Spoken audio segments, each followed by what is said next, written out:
All right, guys, we should be live, or I mean, we already were live, but you should be able to see me and hear me now. So, welcome to Press X Podcast. This is episode 68.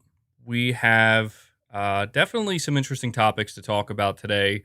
Obviously, it was a little bit of a slower week. A lot of people waiting to hear more from Sony. Still wondering if we're going to hear more from Sony. You have to imagine we're going to.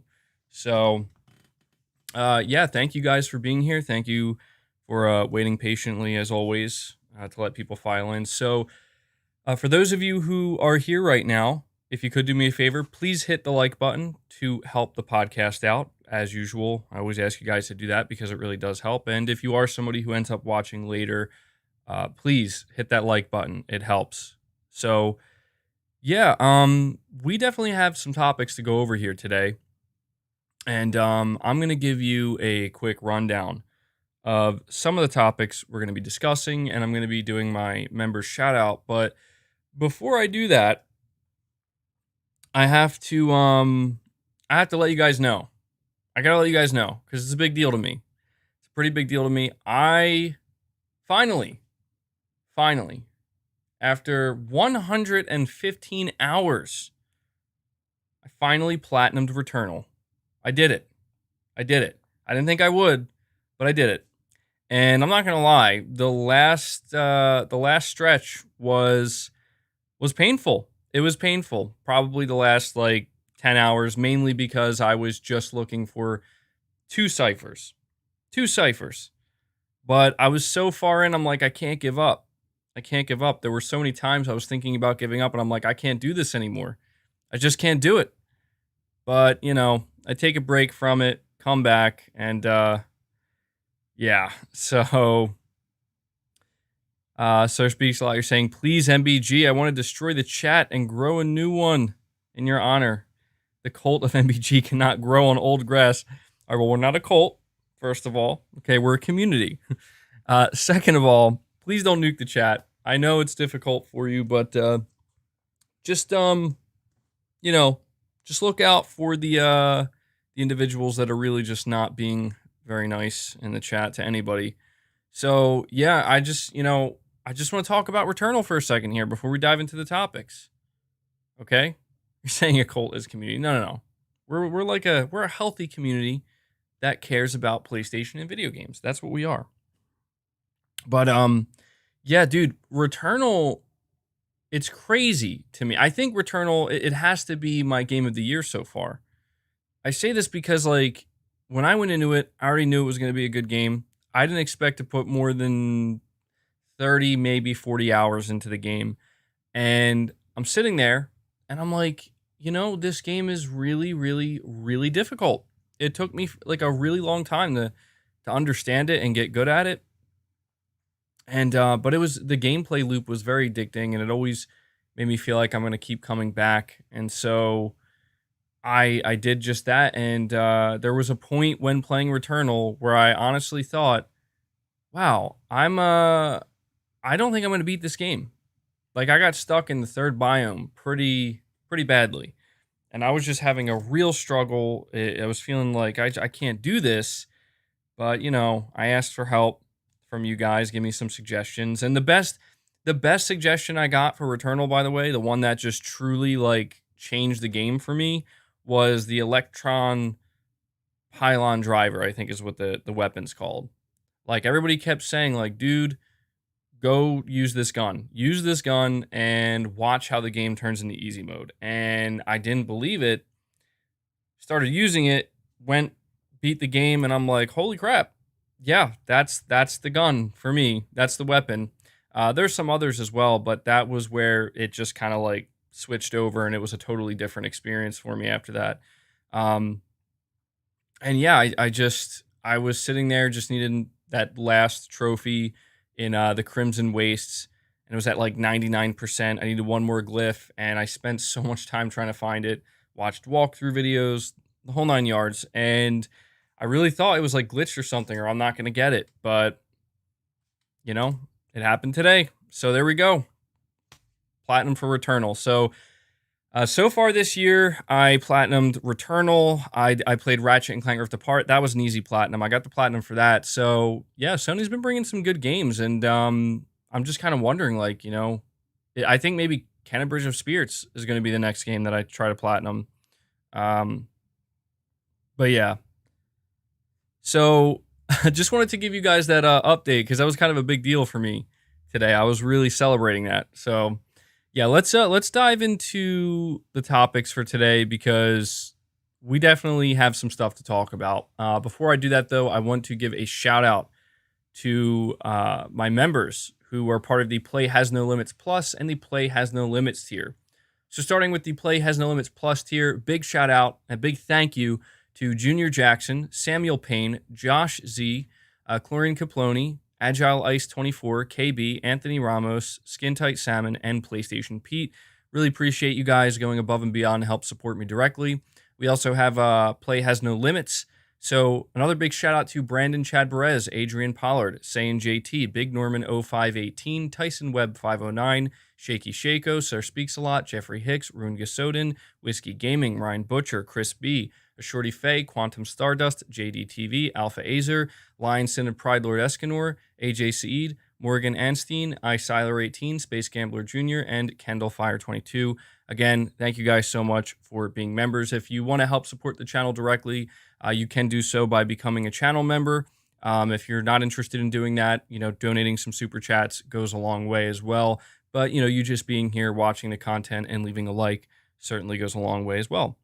So, the topics we're going to be talking about today, I think the topic I'm going to kick off with is talking about God of War Ragnarok, because I made a video talking about Jim Ryan's most recent comments regarding God of War Ragnarok's or the God of War sequel release date, and I, for some reason, just like didn't put two and two together. And we have to talk about that because it seems that God of War is actually going to be coming significantly later than I think any of us were expecting, or at least most of us were expecting.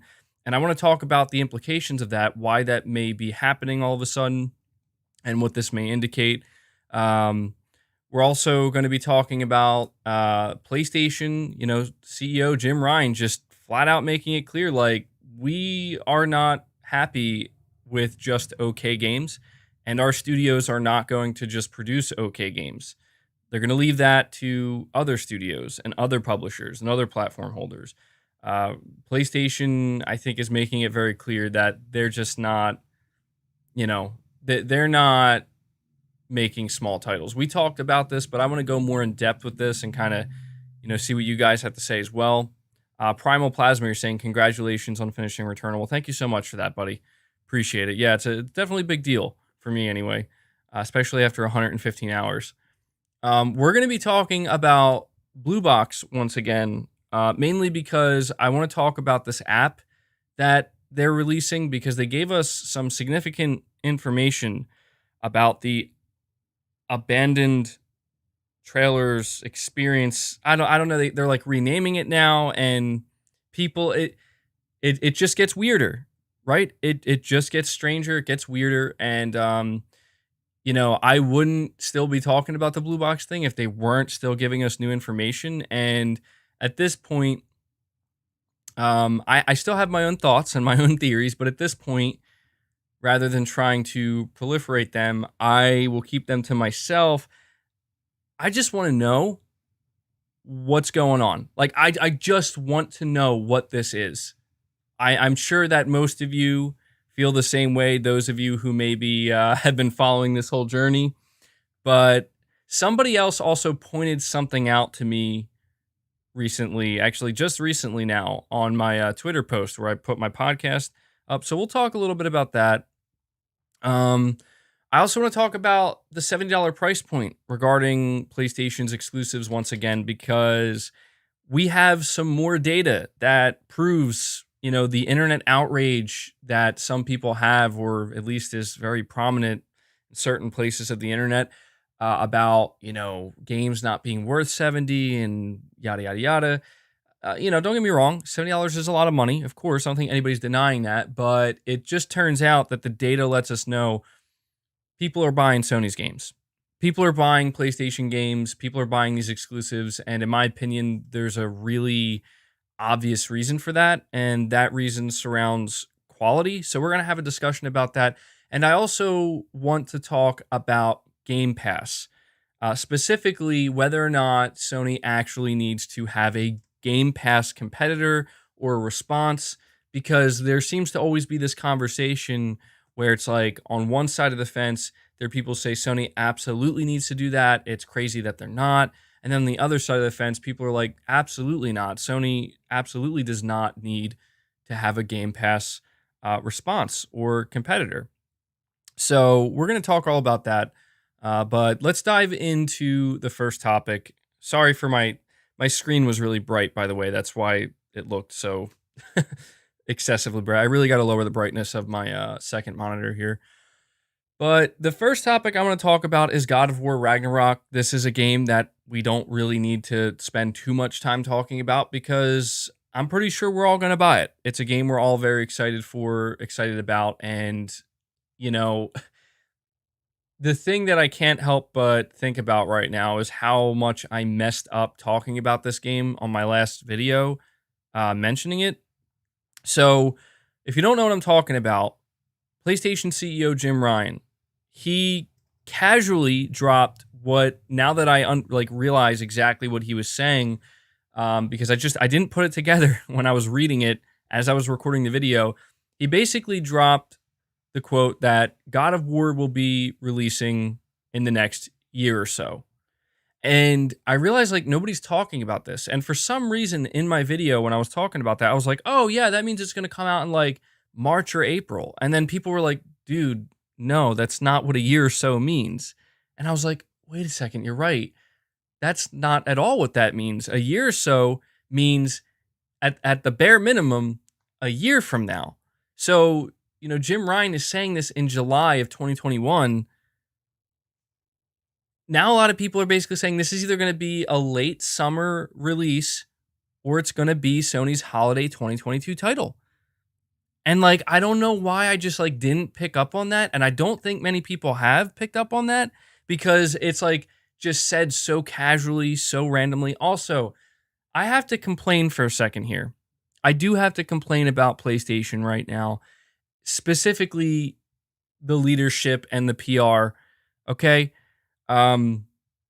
What I really need to know, seriously, what is up with PlayStation's leadership, like Jim Ryan or Herman Holster, whoever, mainly Jim Ryan, when they are giving these interviews, why are they going to the most random outlets or just places where like GQ and stuff and like this, he gave a massive extensive interview with a Chinese publication where the translation was horrible. The translation was terrible. I was reading like through the whole thing and I'm like, this makes Jim Ryan sound like a fool. Like it like with some of the things he's saying, because you can tell the translations are just not done well. And I'm just thinking like of all the places you could go, of all the places you could do interviews and stuff, it's like they just seemingly come out of nowhere.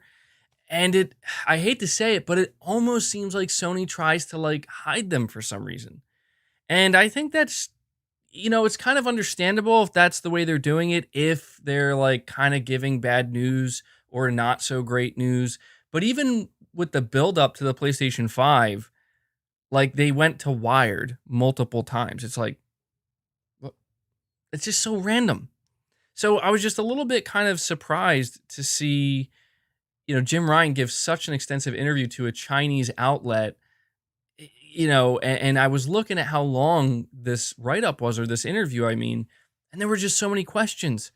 But anyway, micro rant aside, I just didn't really catch on to that, where basically Jim Ryan confirmed that God of War essentially is delayed by a year, or has been delayed by a year. I mean, can we take a second to acknowledge that God of War was originally shown off with the logo, and for 2021? They said that this game is coming in 2021, which nobody believed to begin with. Like, let's be real, nobody believed that to begin with. At first, I kind of did, foolishly, but most people were like, "This is not going to be a 2021 game. We already know this." And so, inevitably the delay came in.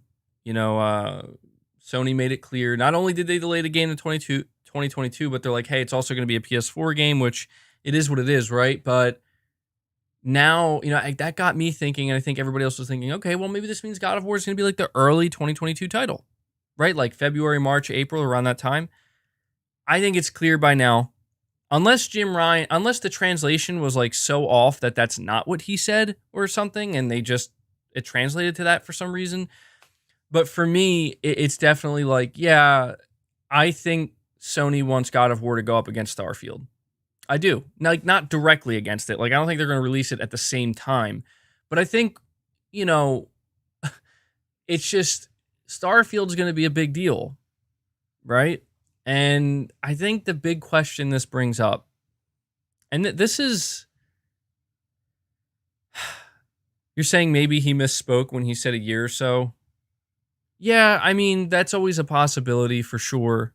There's no doubt that that's a possibility, but, and especially because it's coming from a Chinese outlet where the translation is rough, it's like, I just don't appreciate this. This is where I honestly do start to get a little bit annoyed with Sony, where it's like, you are the PlayStation CEO. And if that's word for word what he actually said, you can't just be saying that so casually. Like, you got to let the fan base know, because you already let us know it's delayed to 2022. But like, there's a big difference between like, hey, we're delaying this game in the middle of 2021, letting you know it's going to release in 2022, making us think, okay, well then it's going to be early 2022. There's a big difference between that. And it's like, actually, it's like maybe a year or so away. Like, that's implying holiday 2022. I'm just saying, it's like, you told me at first this was going to be a 2021 game. Sony needs to get it straight, man. They do. They got to get their communication straight, because I like a lot of the things Jim Ryan says. I understand why a lot of people have a problem with some of the stuff Jim Ryan says, but this is one of those cases of, I don't think it's what you say, it's how you're saying it and where you're saying it. Like, you are PlayStation CEO. Like, you should do a video interview. Just a straight up video interview with, I don't know, just somebody at PlayStation. Put it on your blog, put it on your YouTube channel with 13 million subscribers. Like, stop it. Stop with this, like, here's a random outlet that nobody ever heard of that's going to translate everything you say, and we're going to ask like 20 questions. Like, this is the only way we can really get insight. The fans who really care about it, this is the only way we can get insight, tangible insight into what's going on there, to a certain extent. Jim Ryan's the one that's in charge of everything. So yeah, we want to know what he's saying. And when you say like a year or so, it's like that. I don't know. Like, that's a little, I don't know. It's weird. Jim Ryan should come to the Press X podcast. Yeah, he should. He should come to my podcast. I'll interview Jim. Like, all right, Jim, we need to clear this up. What does a year or so mean for God of War? But yeah, so, the idea that God of War is going to be pushed to be, a holiday 2022 title, it would make a lot of sense. It would make a lot of sense to me for multiple reasons. Sony knows they're going to have to contend with Starfield, and that's going to be a big deal. It's going to be a big holiday game for Microsoft. Microsoft, for some reason, gave a date for Starfield already. And on top of that, we know that the supply constraint for the PS5 specifically, and I know God of War is not a PS5 only title, but it's still going to be a title that moves a ton of units, right? Or encourages a lot of people to upgrade, even if it is on PS4. I think the fact that we have a release date for Starfield, and Sony knows they're going to be severely supply constrained for the PS5 for at least another year, probably another year and a half, closer to 2023. I think that's why. I think that's why Sony's like, yeah, we're going to make this our holiday 2022 title.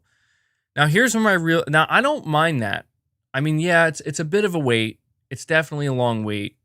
Again, this is all hinging on whether or not what Jim Ryan said is true. But he said a year or so. So at the very least, a year, right? So soonest July 2022. But I don't think Sony's going to release God of War. I mean, Sony could release God of War in July of 2022. They released Ghost of Tsushima in July. Okay, Kapapa, you're saying Sony is playing a waiting game, and the biggest reason is PS5 availability. A year or so means that they don't know when the situation is good enough.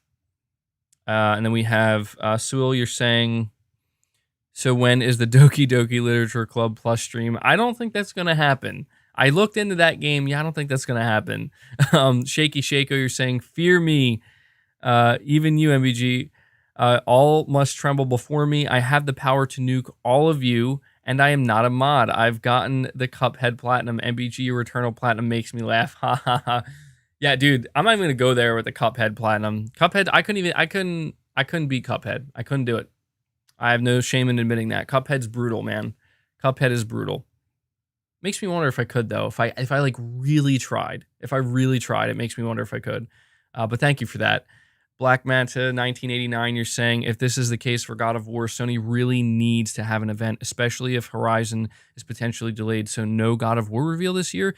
Yeah, so that's why I was saying, like, I think there are some much greater implications to what Jim Ryan said so casually. And this could very well be, I know that we talked about we can't predict PlayStation anymore.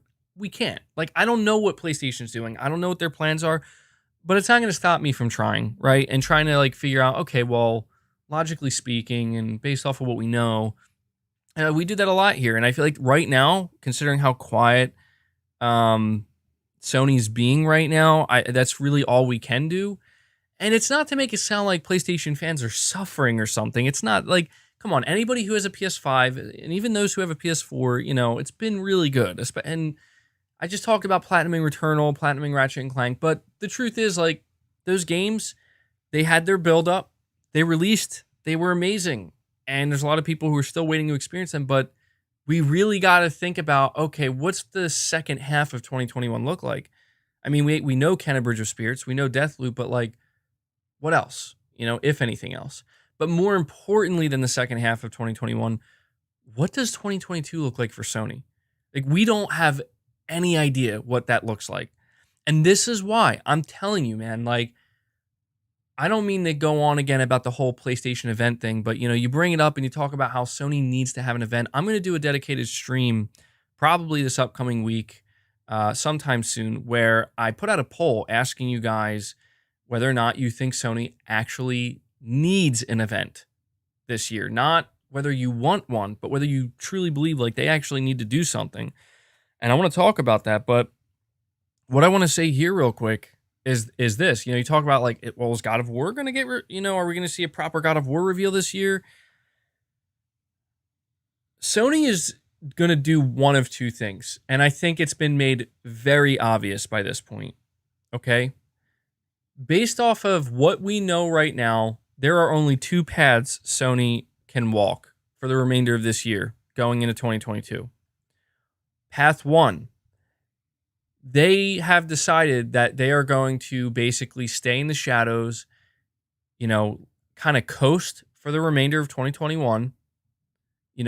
Maybe get Horizon out. Horizon might be the last hurrah of the year for PlayStation. Kenna Bridge of Spirits, Deathloop. There won't be an event. There may be another state of play at some point, but nothing major. Maybe they'll release a little bit more news about PSVR 2, but they're going to do that because of what you said, PS5 availability. Them realizing that, I don't think it's that they don't have enough ready to show. It could be that. It very well could be, but it's that they don't want to show anything yet. Like, they don't want to get people excited about games that you have to imagine going forward. Most games you would assume are going to be PS5 only, right? They don't want to continue to get people excited knowing that they can't sell you a console. Now, I could be, I'm only saying this because this is path one that Sony's walking. Basically, the path of, I don't want to say complacency because I don't think it's that. I think just the path of like, we need to kind of just coast right now and wait for things to improve and things to change. The fact that God of War was announced to be PS4, the fact that GT7 was changed to be PS4, and the fact that both of these games are slated for 2022, that's all we know about 2022. It almost seems like Sony has their lineup for the rest of 2021 and 2022 basically outlined, and they're all releasing on PS4. The question is simple, guys. The question is this: how much does Sony feel that they need to show us the roadmap for PlayStation for the future of the PS5? Because right now, I hate to say it, but I'm thinking that they might not feel pressured to do so right now. They're breaking records with the PS5 under a supply constraint. They might just think, you know what? Let's just save our big hurrah and our big roadmap plan for next year. That's path one. Black Waifus, you're saying, I love PlayStation, but God of War competing with Starfield makes no sense with the existence of Game Pass sales-wise anyway. Well, I don't think it's a matter of competition sales-wise. I don't think that's what it is. That's not what I meant. What I mean is I'm talking about mind share. I'm talking about marketing. I'm talking about staying relevant in the conversation, keeping your console relevant in the conversation, keeping your brand and your platform. Obviously, God of War and Starfield are completely different games, and they definitely shouldn't release at the same time. And yes, Microsoft has Game Pass. Sony won $70. There's a big difference. But I think really it's like Sony has to have something big at around that time, the holiday 2022 season. And God of War, it doesn't really get any bigger than God of War. It doesn't. So it's like, it's not to necessarily directly compete sales-wise or anything. It's about mind share. It's about attention. And that's what this whole conversation is basically centered around right now. And so here's path two, Path two for Sony is they do have big plans for the remainder of this year, that they are going to have an event of some kind. Maybe in August. The rumored date is like August 12th. And they are going to basically have a bunch of new games to reveal. And they're going to do something similar to what Microsoft did, where they're going to show a bunch of games, talk about a bunch of games. And a lot of these games they're not going to be coming this year. They may get delayed out of next year, but there's going to be a lot of games. And you're going to have like a very good idea of like, okay, this is the future of PlayStation's games. This is the roadmap forward. Not for the entire generation, but maybe for the next year and a half, maybe even 2 years. That's the other direction they could go in. And it's really, really, really hard right now. I'd say it's even impossible right now to determine which path Sony's going to take. I really think, we know they're going to talk more. Sony said it themselves. They said, we're going to be back before you know it with more updates, but we don't know exactly what they're going to do. Like, it's either going to be something big or it's not. It's as simple as that. It's either going to be something big or it's not. And I think right now, most people are hoping for something big. A lot of people, I think, are prepared for something that's not big. And I think the real question is, what does this mean for the remainder of the year? What does this mean for 2022? People right now are basically begging Sony to just be like, look, please tell us something, like something more, because, Sony was very good at outlining the second half of 2020. They were very good at outlining the first half of 2021. But now we're past the first half of 2021. It's like, what else? Like, what's next? You know what I mean? And I think it's totally fair for fans to be like, look, we just want to know what's next. That's all. We want to know, like, we want to see God of War. We don't know. Is God of War coming, first half of 2022, or is this a holiday game for them next year? Perfect Image, you're saying, why no Sony message our friends for Mac users? Is Discord the replacement? And I like the message you provide for PlayStation players. Well, thank you for that. I don't know. I don't know why Sony doesn't do that. I don't know if it's their choice or what. But if I had a better answer for you, I would give it to you. But I'm not entirely sure. But thank you for that. And so, like, just to kind of finish this topic here before I move on to the next one, PlayStation right now is playing things so close to the chest that I don't think anybody has a good read on what their next move is.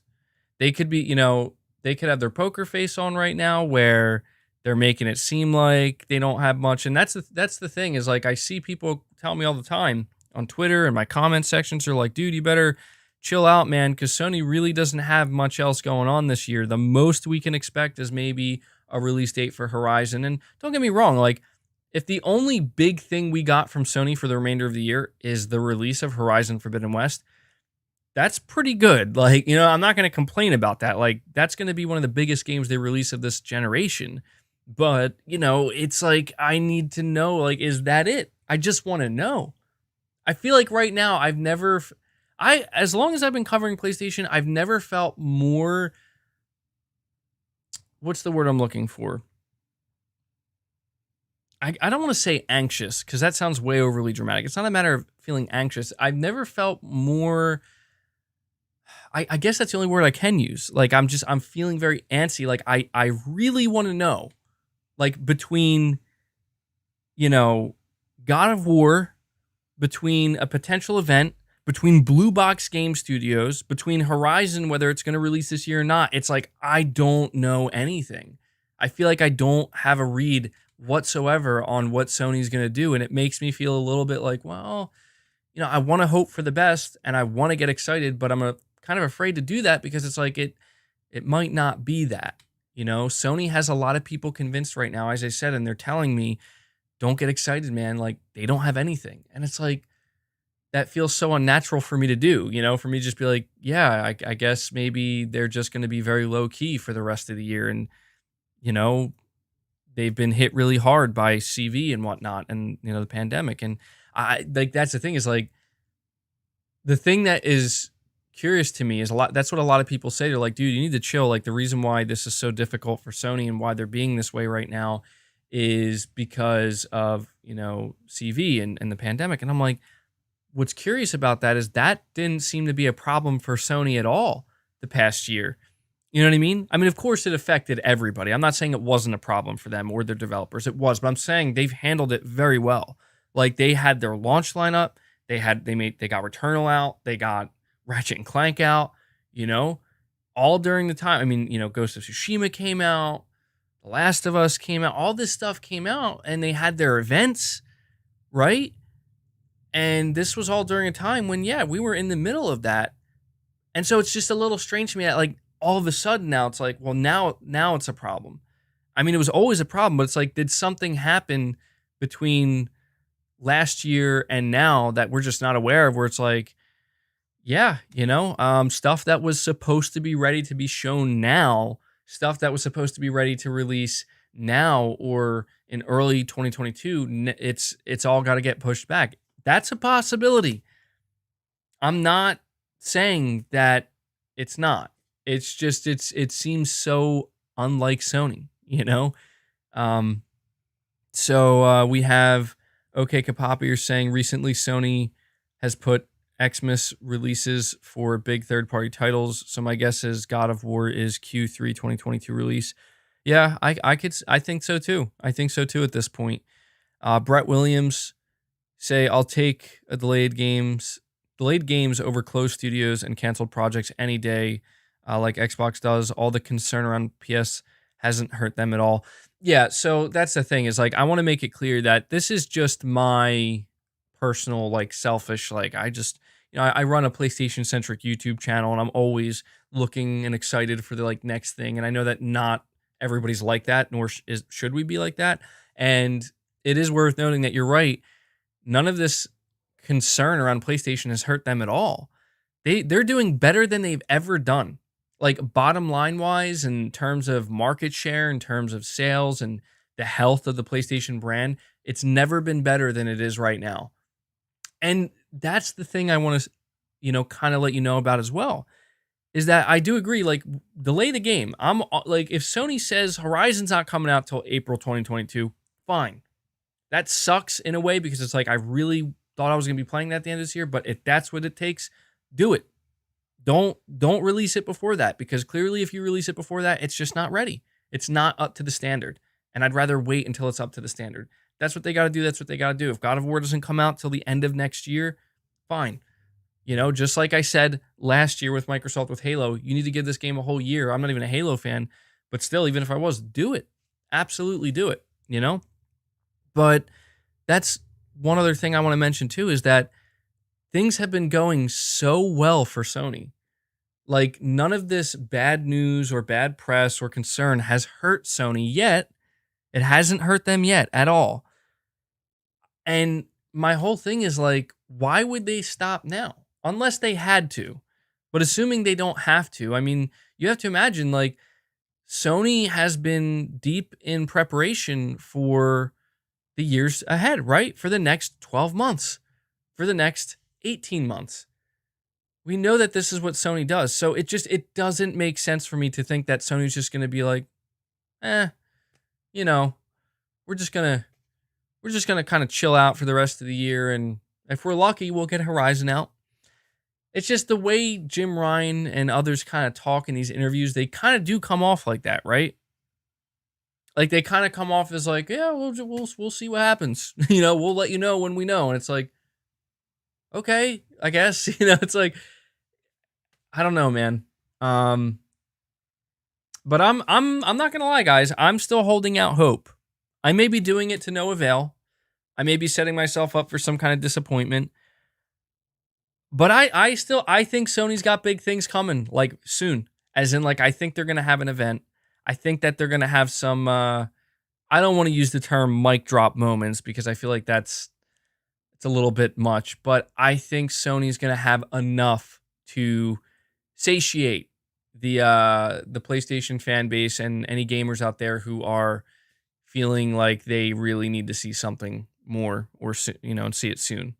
That's what I believe. A lot of people were telling me to cover that leak, not a leak, but the rumor from there were two sources on this. One I know was Roberto Serrano, and the other was a user online. His name starts with an S. I don't know who it was. And, I was kind of... You're saying you're here for my irrational panic, MBG. Thank you. That's good to know. Chris B, you're saying also there are still unknowns like factions, Last of Us 2 multiplayer, etc. for 2021. That's what I'm saying too, is like, where's Guerrilla Games? Where's their second game that's been in development for over 3 years? Where's that game? Where is The Last of Us multiplayer? There's a bunch of stuff we kind of know about, but we haven't seen yet. But there was another... You're saying David Jaffe said the Ragnarok trailer has been ready to go for months now. I wouldn't be surprised. I heard... I don't know if it's true. I heard that it was ready to go last year. I don't know if that's true, though. But Kevin, you're saying bet is on the lack of shipping consoles at a desired rate. Those first weeks, I don't know why I'm having trouble reading. Those first weeks are essential to both. I agree. I mean, there's no doubt that there's been to me, the biggest indicator of the whole... All right. I'm going in all these different directions. So really quick, I want to say this before I forget. The reason why it doesn't make sense to me, why Sony would just be like, yeah, we're not doing an event this year of any kind, and we're not going to hold a big showcase. Like, the idea that they're not going to do that because they can't meet demand with the PS5, that doesn't make sense because, like, well, you already made it clear that you will make games available for PS4 and PS5, even if they were originally meant to be for PS5. GT7, right? You marketed it as a next-gen racer, and then it even it was in your marketing material, and then you had the reverse course, and you're like, actually, it's PS4. Clearly, that was a move done out of fear that, holy crap, we're not going to get... we may hit a brick wall when it comes to console sales. It may happen if this shortage keeps up. And that's why I don't blame Sony.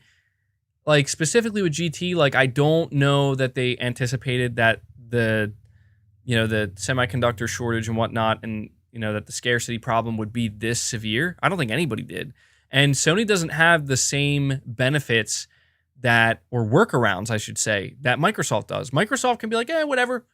We got xCloud. Stream your game on your Xbox One, your OG Xbox One. Stream Starfield through xCloud on that console. They can do that. Play it on your PC. Sony doesn't have these options at their disposal. Sony just has the consoles. So people wondering why Sony needs to fall back so hard on the PS4, even when people don't want them to. That's why. Because that's all they have, and that I don't think that's a bad thing. I don't think that's a bad thing, but it's the reality. You know what I mean? So anyway, I just wanted to say that I don't think console scarcity or the issue of meeting demand is a reason why Sony wouldn't do an event. All right, because they made it clear that if they need to, they'll make any game available on PS4 to help it sell better. They'll do that if they have to, you know. But I wanted to get back real quick before I move on to the next topic. These rumors, I didn't want to make videos on these rumors because I told you guys, I'm trying to avoid that. I know I can't avoid every rumor, and I'm not trying to get people overly hyped, but maybe we could just talk about it briefly here on the podcast. I think it's an appropriate place. It's a rumor, right? Roberto Serrano, a lot of people don't take him seriously. I'm completely indifferent. I don't really follow him or anything, but a lot of people say he's not reliable at all. He's one of the only people out here basically giving just an actual date. He says August 12th, and he said, we'll see God of War, Horizon, and PSVR 2, and it's okay. I feel I guess, sure, anybody can guess that, really, I will say this. Talking about the whole Blue Box app, I was about to call it a PlayStation Experience app. No. Blue Box Game Studios is not making a PlayStation Experience app. No. They're making an abandoned real-time experience app. That's what they're making. Totally normal, okay? Anyway, it does line up, the August 12th date does curiously line up with Blue Box Game Studio said July 29th, you can preload this app, which I checked it out on the store, it's there. You can preload it onto your PS5 on July 29th. On August 10th, that's a Tuesday, 2 days before August 12th, they're going to give you an introduction to the app. Now, let's just be clear about something real quick. This application that's being developed is called a real-time experience app, and the purpose of it is clear. It's not a game. Blue Box Game Studios is not developing a game, and it's strange to me that they still kind of try to make it seem like they are. They're not developing a game. This application is meant to be real-time demos of games. I gotta tell you, I have never been more confused because I don't know, how does that work? Somebody in the chat, maybe who has a better idea or understanding, how do you do a real-time trailer? All I can gather is you basically download a game demo that you don't control. You hold your controller, and it's a game demo, and you're holding your controller, and it's walking you through the demo, and you just feel and hear, and that's it. You're not actually in control. That's all I can figure, because I don't know how else you do it. Maybe streaming, but that doesn't make any sense. You can't be streaming it because it is real time, but it's not native. You're not going to see it in 4K 60. I mean, maybe it's so bizarre, dude. It's so bizarre. Isn't everything in real time at one time? I mean, that's the thing. You're saying no more YouTube compression and stuff like that. That's true, but it's is that done through the cloud? Maybe? Is it done through do you it's really weird, dude. You're saying that's literally it? You're basically experiencing the demo, you're just not controlling it? That would be fascinating, man. But anyway, what I'm trying to get at is this application that's meant, they literally, I have to read the tweet to you guys, because this is where I start. This is where my excitement levels, I don't care, man.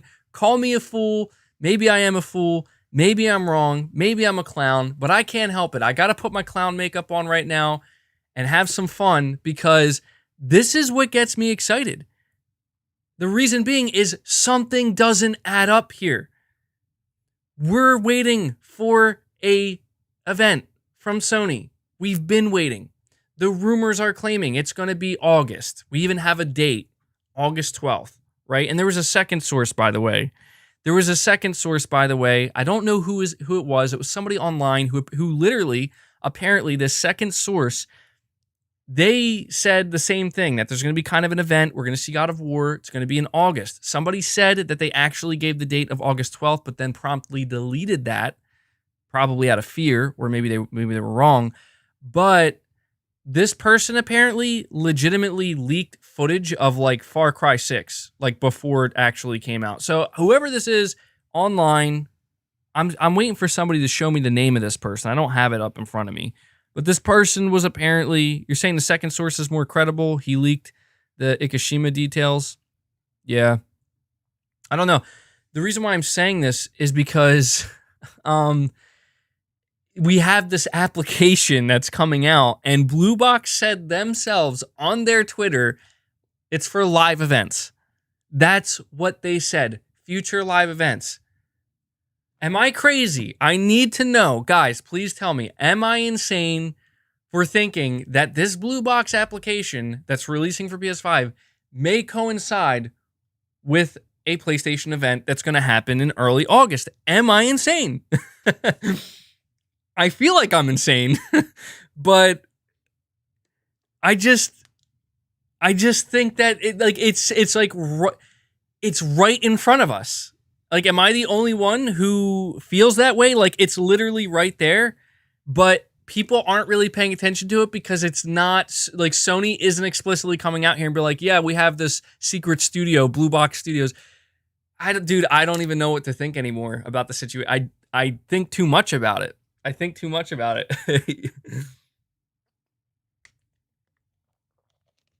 But yeah, MBG, you're insane. That's okay. I don't mind being a little bit crazy, because it makes things fun, at least for me, hopefully entertaining for you.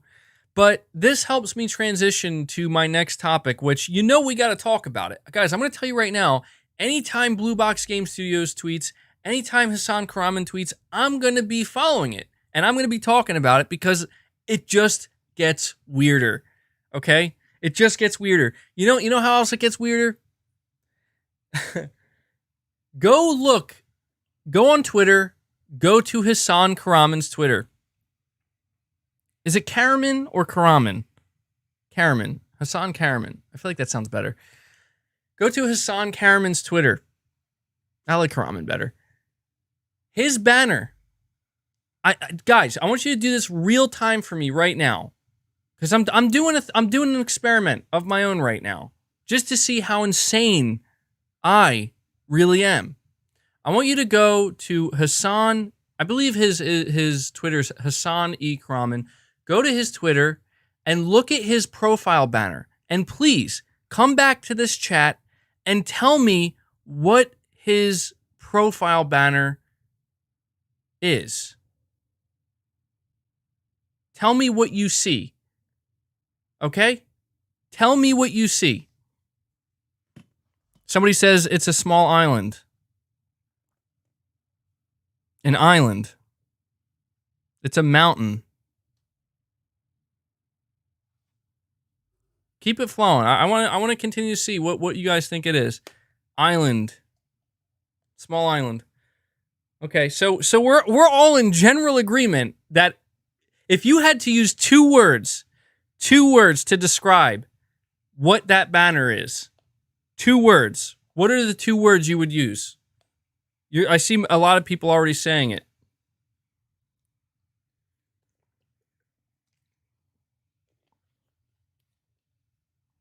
Yeah. Halo Infinite map? Oh, well, that's Craig saying that. So, generally... Hold on, wait.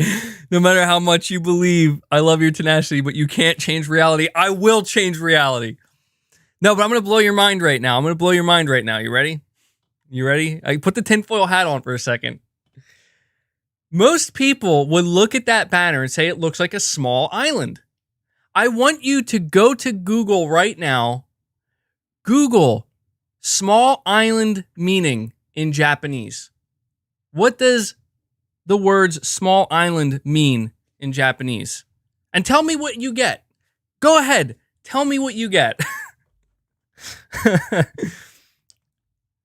I'll be waiting. I can't help it, dude. Like, if this stuff didn't keep showing up, I wouldn't talk about it. I want to stop talking about it. Yes, you get Kojima. So Hassan Karaman, who's been accused multiple times of being Hideo Kojima, he's clearly not Kojima, but he's been accused over and over. Maybe he's trolling us. This is a great troll, dude. This is a great troll if that's what it is. Like, I love it. But he puts a banner on his profile of what is clearly a small island. And that's the first thing you would think in your head. That's the first thing. I'm delusional.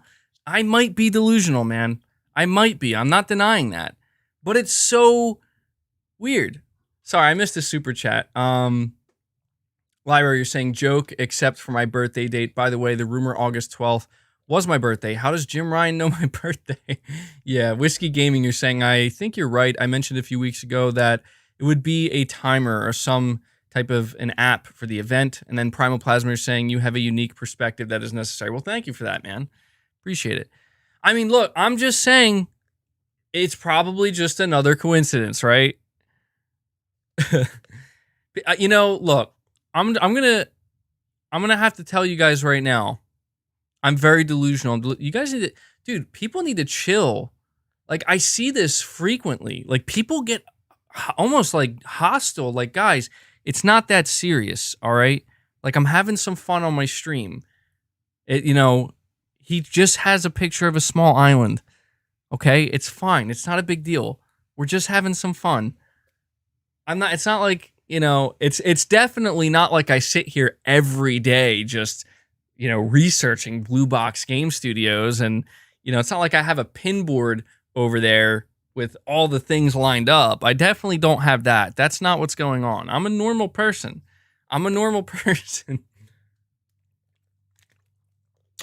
So anyway, look, putting that aside, somebody mentioned that to me, by the way. And I thought it was funny because I'm like, dude, I'm out here trying to avoid the whole blue box thing. I'm trying not to dig into this any further. And people out here being like, look at his banner. It means Kojima. And I'm like, I can't help but be like, that's weird. That's definitely weird. But you're not getting pulled in a second time. No. Look, I'm not pulling anybody in. You know what? I gotta talk about this for a moment as well. Just since we're on the topic, you're saying my merch link doesn't work. I gotta fix that. I don't know why my merch link doesn't work. Maybe it's cut off. So I just want to say real quick, have you guys, I don't know how many people follow Hideo Kojima on Twitter, but like, holy crap. Is it just me, or does this man seem utterly obsessed with his new trailer for Death Stranding that he's editing right now? I mean, he is like, he is, like, is it just me? Like, I feel like it's excessive. I mean, I know he's excited about it, but I mean, oh my God, like he has been, and people come at me. People come at me and they think I'm literally completely insane. Maybe I am. Like, I'm just going to accept maybe my brain works differently than most people's, but I just couldn't help but think to myself, so I'm going to bring up the tweet right now, by the way, just so I can read it word for word for you guys, just so you know. Okay? Just so you know. So the last tweet from Blue Box Game Studios reads word for word, "We have changed the app name from Real-Time Trailers to Real-Time Experience, so the app will be released as Real-Time Experience. What can you expect? Multiple trailers with a duration between 5 to 12 minutes max, gameplay demonstrations, future live events," and then below that it says when available. So people come at me like, dude, you're insane. And I'm like, okay, so basically what Blue Box Game Studios is telling me is that their application is for gameplay demos and future live events and multiple trailers between 5 to 12 minutes. Who likes to make really long trailers? Kojima likes to make really long trailers.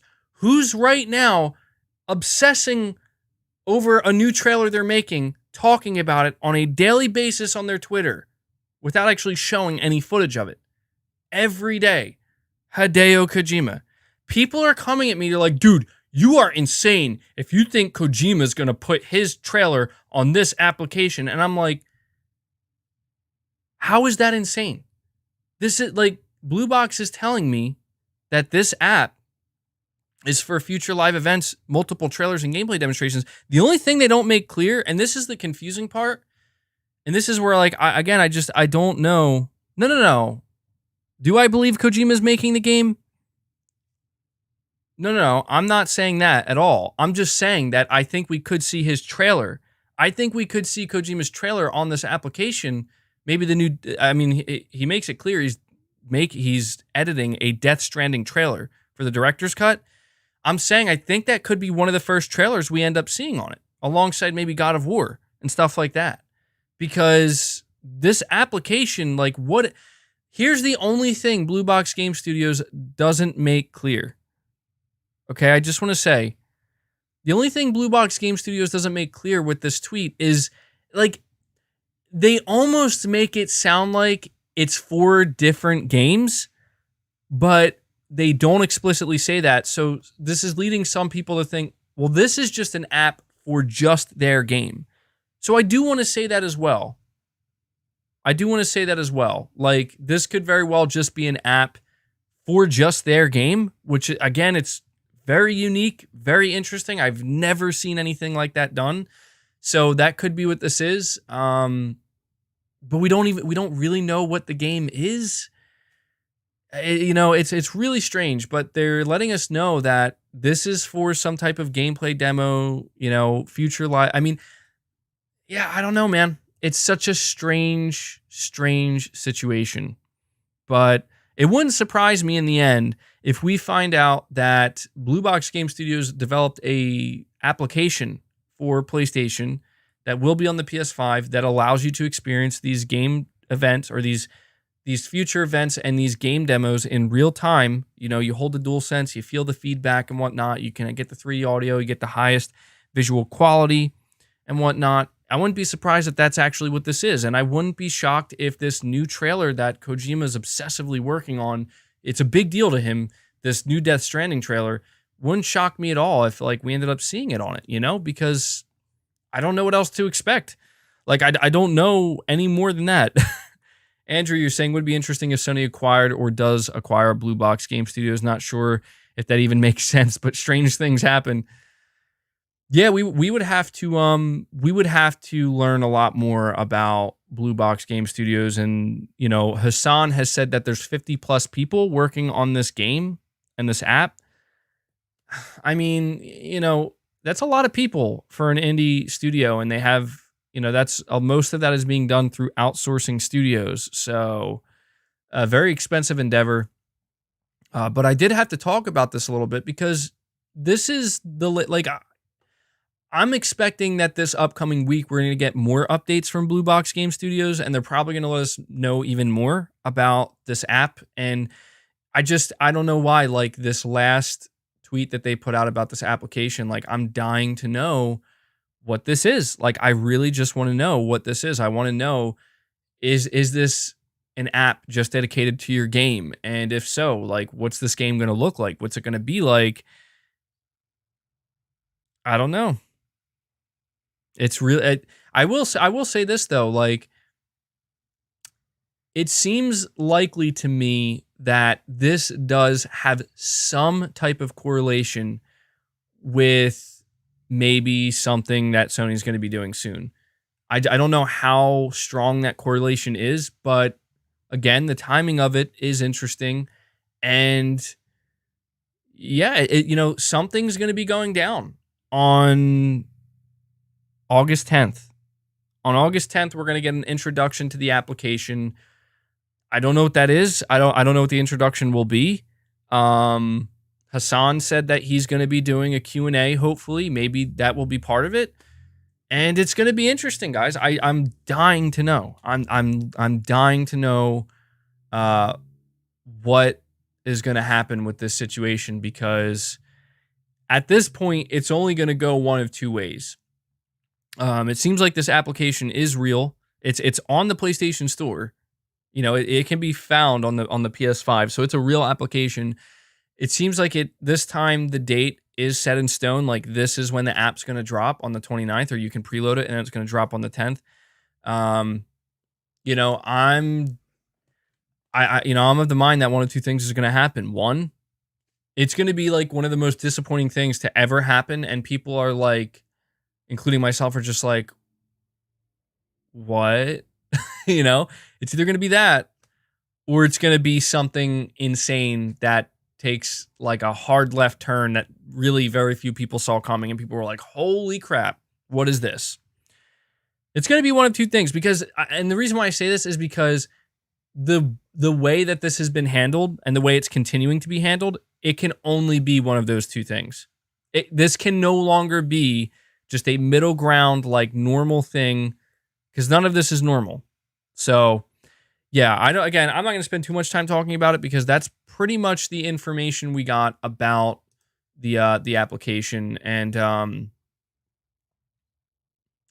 real quick, it says, Blue Box, just to let you guys know, because I don't know if maybe some of you may have missed my video, but we're excited to announce that the Abandoned Trailers app, which is now known as the Real-Time Experience app, will be available to preload free of charge. It's weird that they're mentioning free of charge for all PS5 users on July 29th, with the introduction available on August 10th, followed by the first trailer later in August. So, sounds like, yeah. I don't know what it sounds like. I don't know what it sounds like.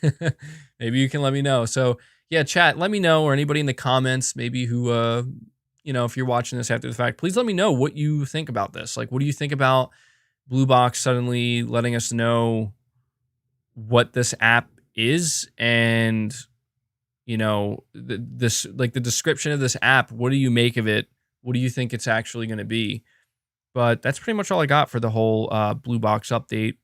We'll obviously have to continue to watch and see what happens. But let me check real quick here. Oh, it's blinding. Okay, so let's talk about how well Sony's games are doing. Okay, we need to talk about this for a moment, because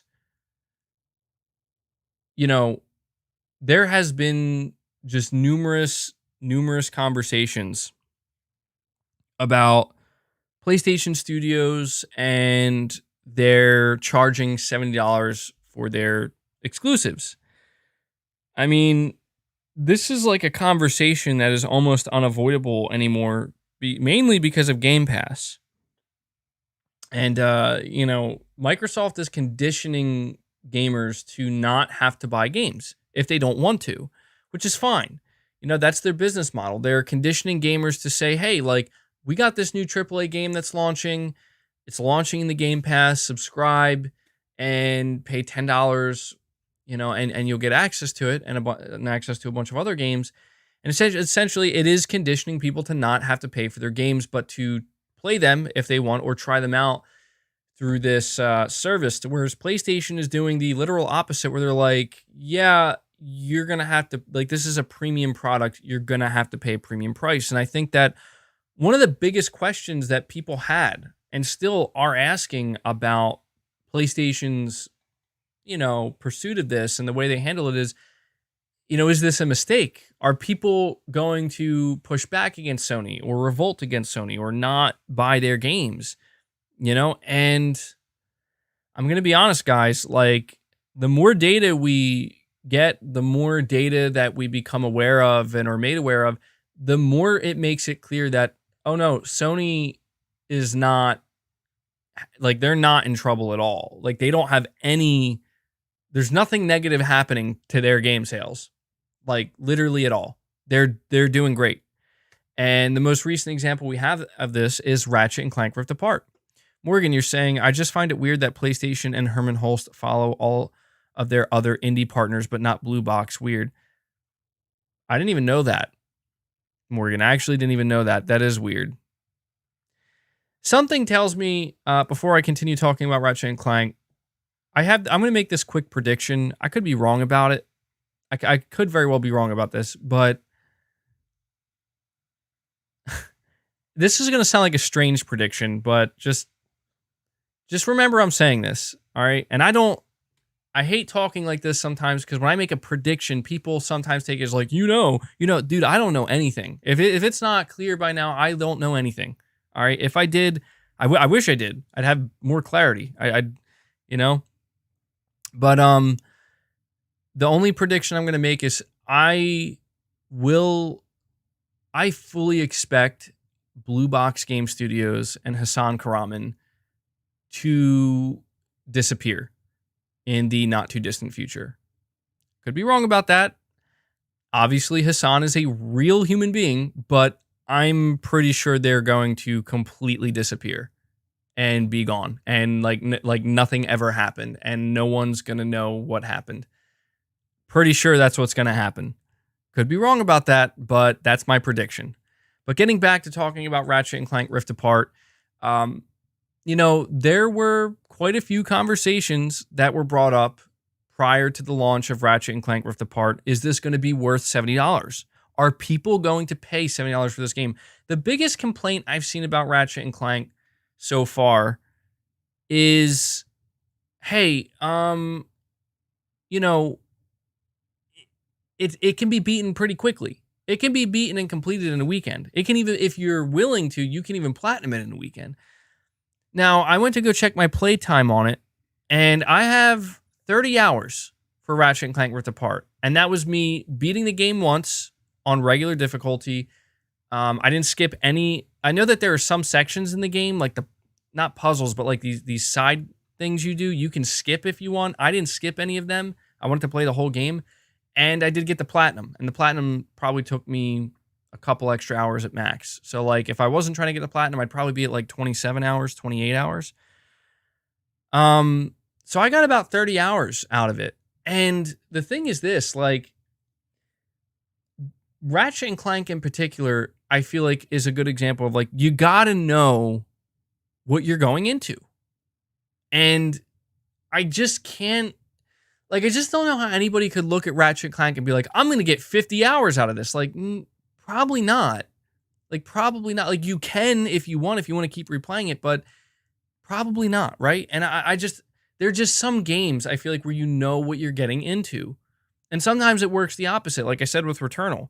With Returnal, I thought maybe I'll get like, I'll get like, hey, maybe I'll get like 20 hours. Maybe 30 hours, 35 maybe 40. And then it's like, actually, it was 115. Like I definitely got more than enough of my money's worth there. But for me, it's a situation that's simple. It's like you have to go in with a general idea, because my thing about Ratchet and Clank being the length it is, I think it's fine. I actually think it's fine. I could understand why somebody would be like, I'm not paying $70 to beat this game potentially in a weekend or within a week. I totally get that. And I'm not saying you should. But what I will say is that as somebody who kind of knew going into it, like, this isn't going to be one of these games where I'm like, I'm going to be playing this for months and months on end, and I'm going to get hundreds of hours out of it potentially. I knew that. I feel like it's perfectly fine. Like, I know what Ratchet and Clank is. I had a pretty good idea. I don't know. And the thing about it is apparently a lot of other people were okay with it as well, because I don't see many people complaining about Ratchet and Clank. A lot of people were saying that there was like bugs and glitches and stuff, and I'm like, and I'm not kidding when I say this. Like, I would tell you, I didn't have a single bug, not a single. I played through that entire game, not a single bug, not a single glitch.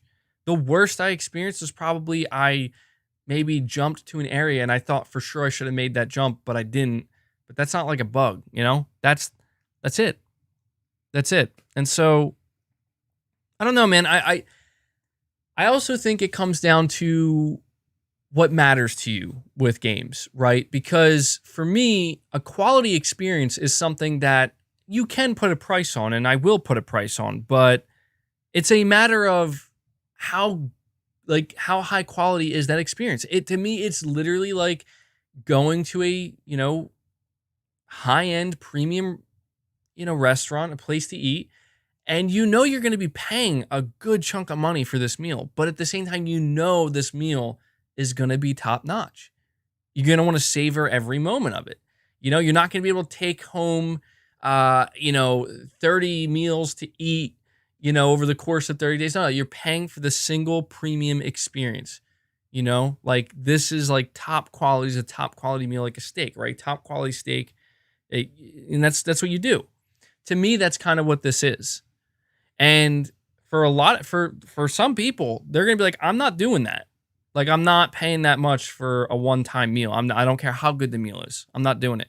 And I get that. And that's why Game Pass exists. You can go to Game Pass, right? And you can get hopefully some top quality games there as well, but many other games as well for a very low price. I just feel like, look, man, like Sony has made it clear we are offering a premium experience. This is how we're going to do it. And you're going to pay for it if you want access to it. And I think that there was just a lot of conversation around this that was pretty negative, where it's like people are like, no, that sucks. No one's going to do that, or Sony's going to fail, or they're going to, they're going to push people away. It's like, that's not what the data is showing. The data is showing the literal opposite. The data is showing that, yeah, people are going to buy Ratchet and Clank. And this is why I try to tell people, like, the market speaks.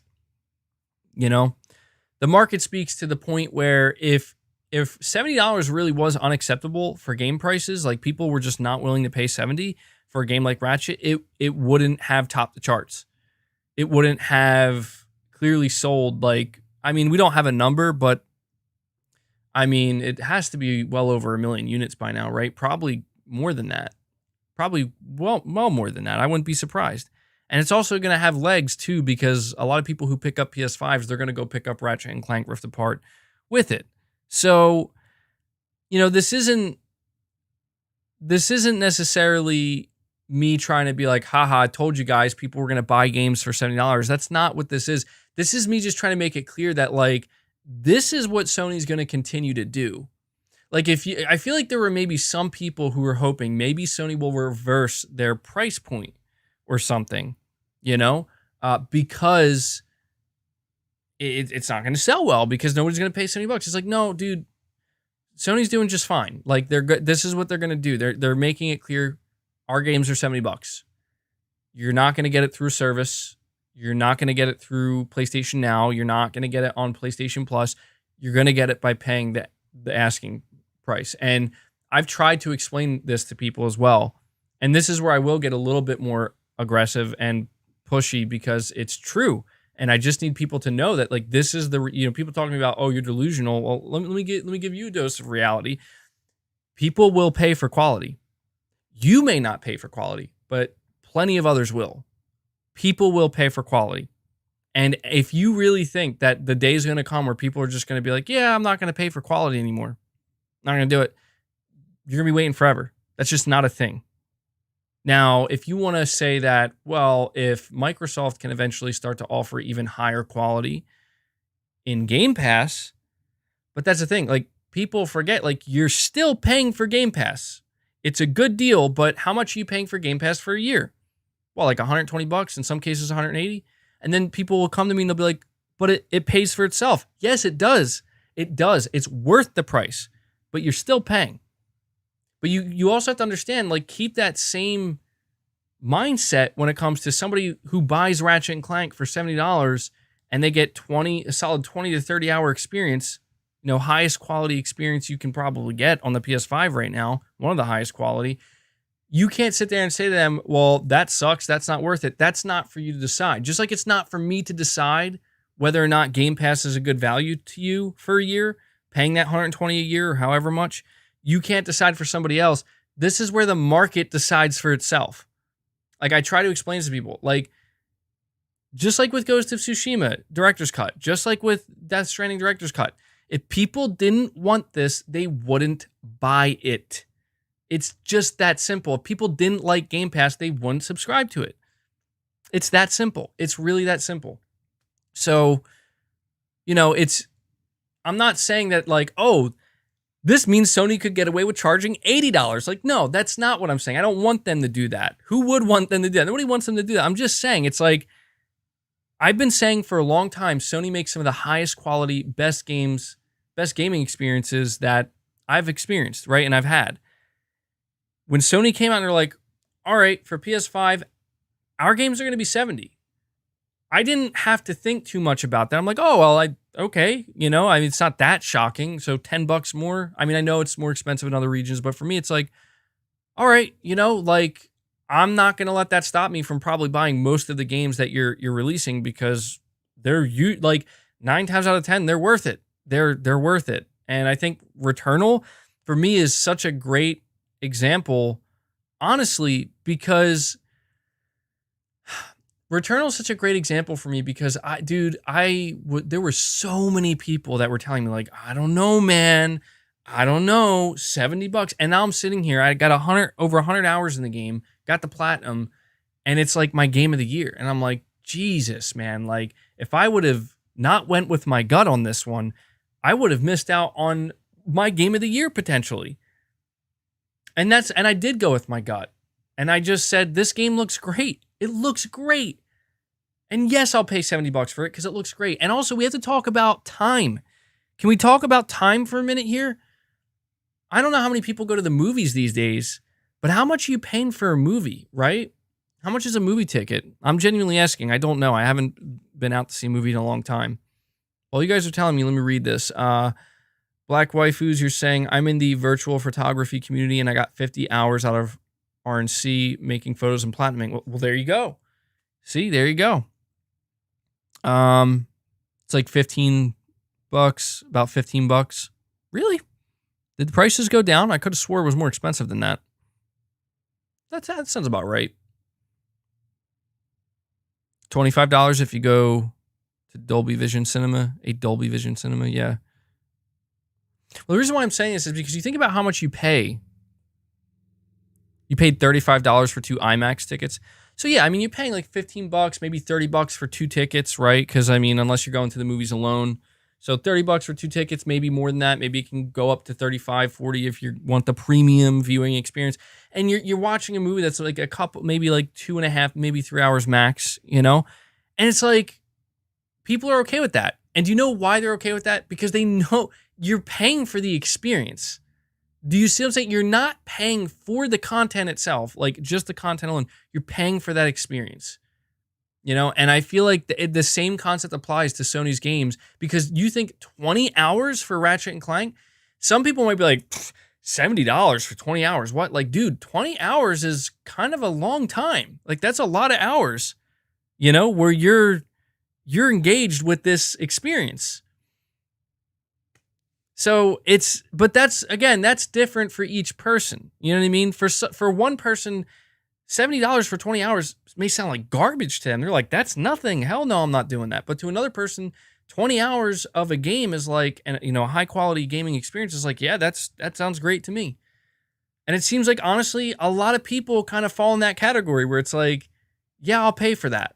And I just feel like we're continuing to see Sony's games do well. And it's hard for me not to just kind of like, not trying to wave it in front of people's faces, because I'm not making that money, you know, like that's not money that's coming to me. But it's just trying to let people know, like, guys, like, let Sony do what they're going to do, okay? Because the internet may not want you to believe this.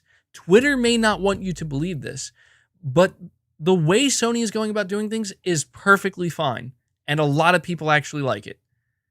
A lot of people like to own their games. A lot of people don't like to subscribe to services and rent their games through services and play them temporarily. A lot of people do not mind paying full price for a full experience, for a quality experience. And as I've been saying, like, most people that I know, and that from what I've witnessed, most people, when they know it's quality, they don't mind paying for it. When they know it's quality, they don't mind paying for it. All right, that's all it is. Brett Williams, you're saying first price increase in 2 generations, it's fine. That's true, yeah. Colin, you're saying the game being short is what gives it replay value. It's not a huge task to beat it again. Yeah, I guess that's another way of looking at it, you know? Like it's not a daunting game where once you're done, you can at any point go back in time, you know, not go back in time, but go back and play it, you know, and you know that it's not going to be like a daunting, you know, experience to do so. We also have to understand it is a more casual game as well. So therefore, I don't think it was ever going to be like a 40, 50, 60-hour game. It's Ratchet and Clank, you know? Mr. Bills, you're saying Twitter gives a false perception of reality. Oh yeah, for sure, dude. I've been trying to spend a lot less time on Twitter lately. I've been kind of failing at it, but I've been trying to spend less time on Twitter because if there's one thing that I've learned from Twitter is exactly that. It gives you very much a false perception of reality. And that's not good because, like, again, it's like, you know, talking honestly here, like you want to talk about actually being delusional, nothing will make you delusional faster than Twitter. I mean, holy crap, dude. It's bad. But yeah, guys, do me a favor. We have over 750 people here. Please hit that like button for me. We are on our way to 400 likes. I think we could easily get to 500. So please do that for me. But you know, this leads me into my next topic. Okay, which is let's ask the question. I'm going to try to answer the question, and I can only give it, you know, I can only give my personal answer to it. I don't think anybody actually knows the real answer. I don't think there is a real answer to it because it's more of a subjective thing. But let's ask the question, does Sony need an answer or a response to Game Pass? And now this is a question that's asked all the time. It's brought up all the time. But another reason it was brought up now was because, you know, there was some information that came out through data mining that it seems possible, based off of the, you know, imagery that was discovered, Sony might be partnering with Netflix to some extent. We have absolutely no idea if this is going to really happen, nor do we have any inclination at all as to whether or not this is going to be a significant deal. It might not be a significant deal at all, but it could be a very big deal. Now, I'm going to tell you right now, just, you know, my personal feelings towards it. If you were to ask me, MBG, do you think Sony needs their own Game Pass? Because you have to think about how you're wording the question. If you were to ask somebody, do you think they need a response to Game Pass? I think the answer to that is absolutely yes.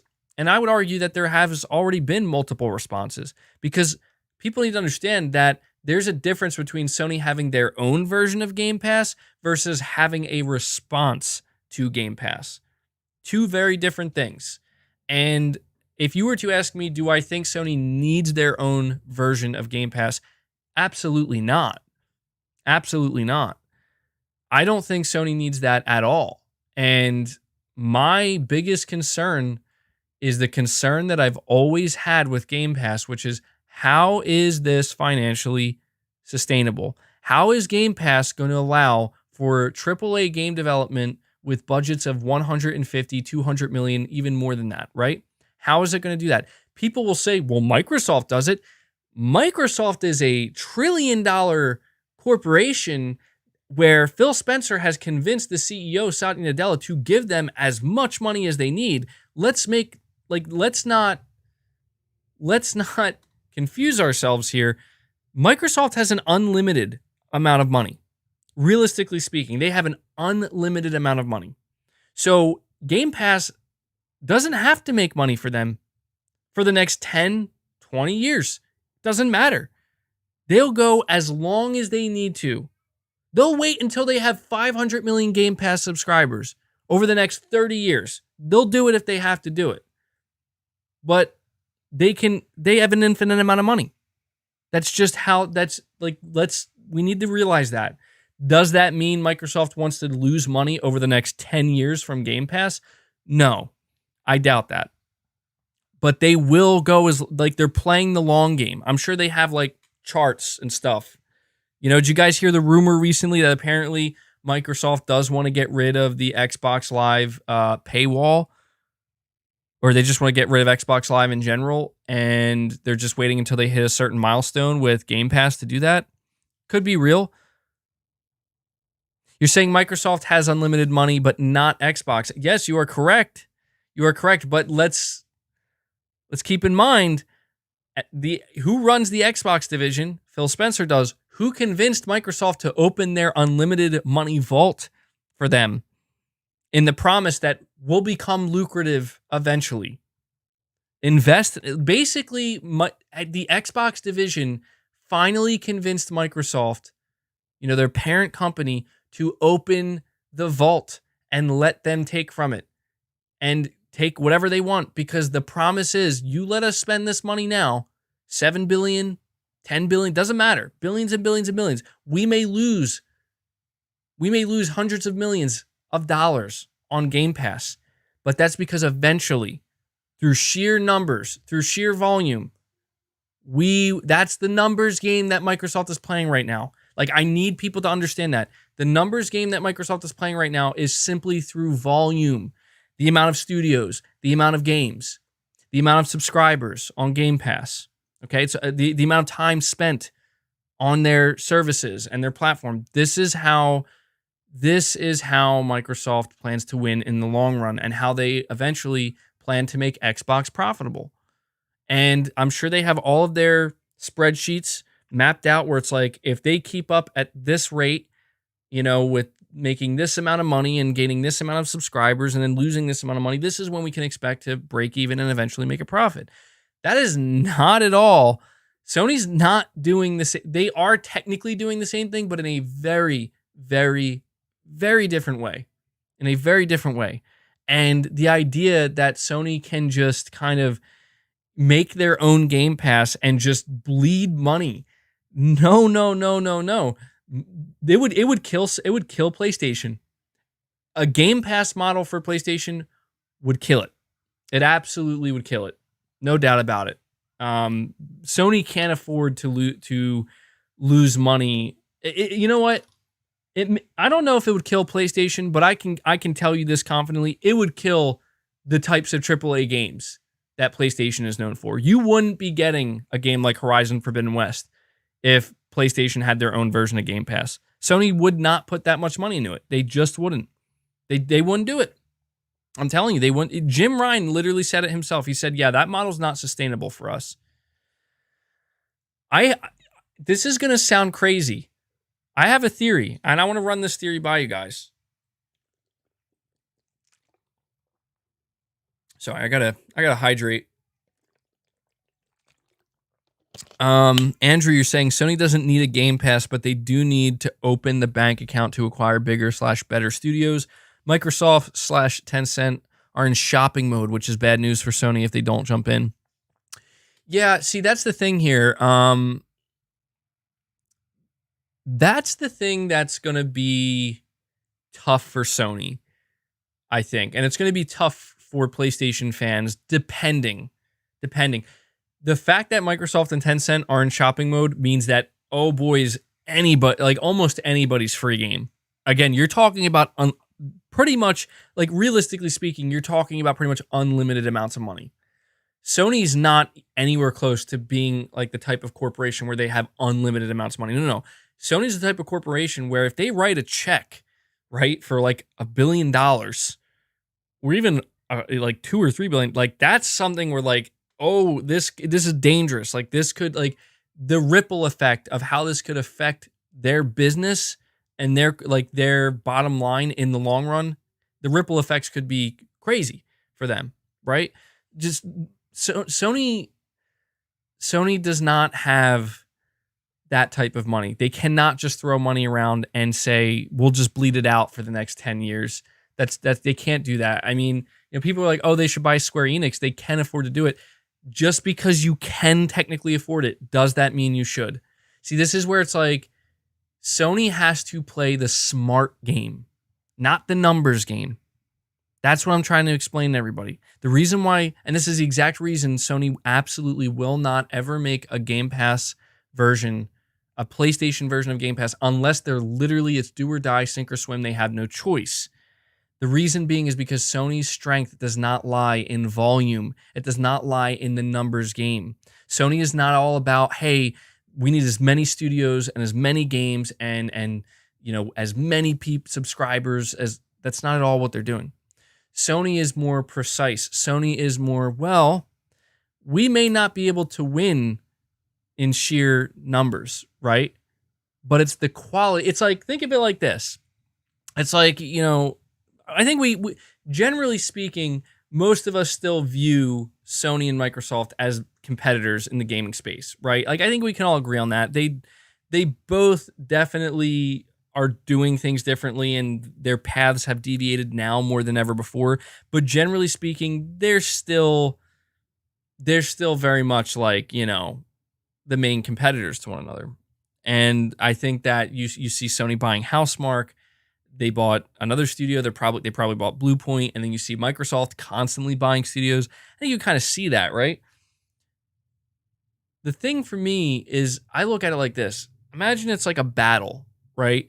On one side, you have 1 million fighters, right? You have 1 million fighters on one side. Let's say that's Microsoft. They have 1 million soldiers ready to battle, 1 million combatants. And then on the other side, you have Sony. They only have 100,000, maybe even less than that, right? Maybe like 80,000, something like that. That's how many fighters Sony has. But the difference is the quality of those fighters. So if for every, let's just say Sony has 100,000, it's almost like if for every, combatant that Sony has, they're so good and they're so skilled that they can take out, I don't know. I'm dealing with such large numbers right now. I'm not even sure, like, see, this is where math comes in. So 100,000 for Sony, 1 million for Microsoft. For every one combatant for Sony, they take out, I don't know, like, I want to say 50. I feel like 50,000 would be too much. But the point is this, before I get to it, because I'm getting all, it's like 300, right? They take out just so many. Like one combatant that Sony has is worth probably like thousands, that Microsoft has. And it's kind of like that. Now, that doesn't mean Sony can win in the long run, because they could still lose. It's just, I say there's power in numbers. Yes, there is, but there's more to it than just the numbers, right? I mean, if you take 100 trained Navy SEALs, right, versus 1,000 just random people off the street, yeah, those 1,000 people are done. Like, they're done. They're absolutely done. Like, you know what I mean? Now, maybe that's a little bit, of a bad example, because that's making it sound like Microsoft is so incompetent that, I got to think of a better analogy here. I'm usually better at this. So let's take, like, Sony's like 100 Bruce Lees, okay? And Microsoft is like 1,000. I was going to say Chuck Norris's, but there's all those memes about Chuck Norris. Let's just say, so Sony is like 100 Bruce Lees.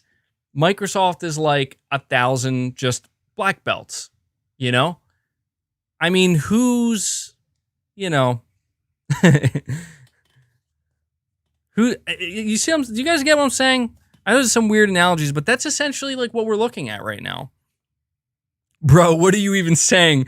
Dude, I don't even know. This went so off the rails. I was so fixated on trying to get the analogy right. But basically, all you need to know is this. So you say Sony, Emilio, you're saying Sony is 1,000 Bruce Lees, Microsoft, okay.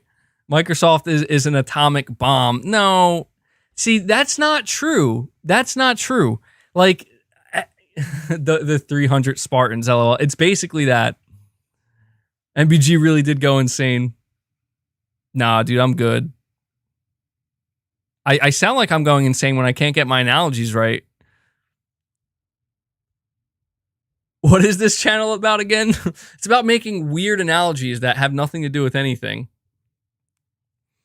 But no, like, so that's the whole thing, is like, there are a lot of people who, a lot of Xbox fans who have this idea that, like, Microsoft is just so, like, they're so they're like the big, massive juggernaut that they could just take Sony out in one hit, And it's like, I mean, yeah, you're talking about Microsoft as an entity and the power that they wield and they have. Yeah, like they can do some serious damage very quickly to Sony. But that's assuming Sony isn't going to have its own advantages. And I think Sony has its own advantage of just being more precise. They have the advantage of precision, of being more decisive and being more careful and meticulous. And there's risk with that. There is risk with that. The risk with it is Sony can't afford to miss, right? Because if they miss, it could hurt them. They could pay for that big time. But the idea is when they hit, they land that shot, right? They land that hit that, really it does massive damage, I guess you could say. It's all about being critical. And I feel like that's the biggest advantage that Sony has. And I think they know this. And yeah, Sony may not have the power to flex on Microsoft by being like, we're going to buy a publisher too. But maybe they don't need to do that. Not only is that something that's not possible for them and it's not their strength, but what is their strength? Maybe double down on that, and try to protect your weaknesses, I guess you could say. But that's kind of how I see it, Whiskey Gaming, you're saying price always goes up. Netflix has doubled over the past decade. GP or Game Pass will go up. And at what point is the monthly cost more than the quality of the games on the service? Not to mention quality games in the genre that player wants. Well, that's the thing too, man, is that there's no doubt that the price of Game Pass is going to rise over time, and I'm going to be very interested to see the online reaction when the price goes up, because everybody freaks out. Oh, Sony increased the price of their games by $10. Okay. Well, let's keep that same energy when Microsoft announces that they're increasing the price from $10 to $20 eventually for Game Pass. Keep the same energy, because you're going to be paying, if that ever happens, you're now paying double yearly than what you were previously. Double. May not seem that bad. Oh, $10 to $20, no big deal. But yeah, add that up over the course of 12 months, 24 months. It adds up, And so it's just like, I'm just saying, look, I don't know how many times I have to say this to people. Sony and Microsoft both want the same thing. It's just that the way they go about it is differently. They both want your money. They just want your money. They want to make profit off of you. And the only difference is Microsoft can afford, and I put emphasis, they can afford to make it not seem that way for a good long while. Microsoft can afford to make it seem like they don't want as much money from you. No, don't worry about it. We're all about value. We're all about the best deal ever. It's because they know they can play the long game. They can afford to play the long game to eventually, the goal that Microsoft has is to eventually extract more money out of you than you ever would have expected to give them up front. That's the goal with Microsoft. Sony's goal is simple.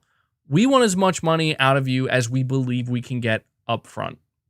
But in return, the promise with Sony is rather than necessarily the best value or the best deal, it's the highest quality. It's the premium, right? And both ways work. You see it everywhere else in the world. These are just two different philosophical ways of going about extracting money from customers. And, I feel like I've tried to explain this. And to get back to the main point of this, like Game Pass is a vessel for Microsoft. It's a vessel for Xbox, and it's their money extractor. Okay, that's what Game Pass is. Just like for Sony, Sony's money extractor is their console, and it's mainly their games. It's their studios.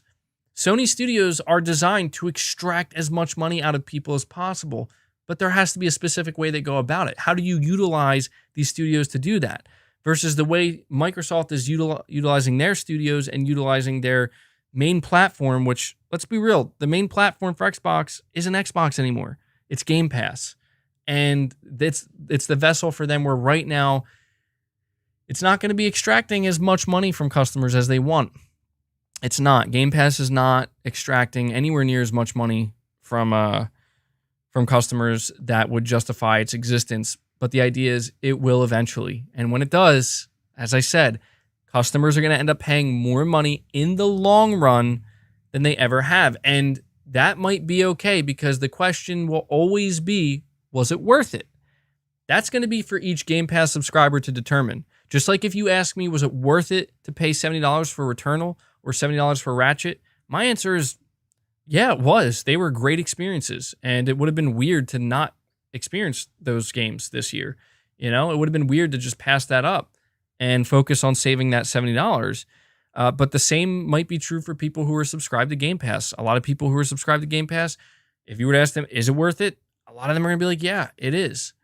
I don't know that I would agree with that.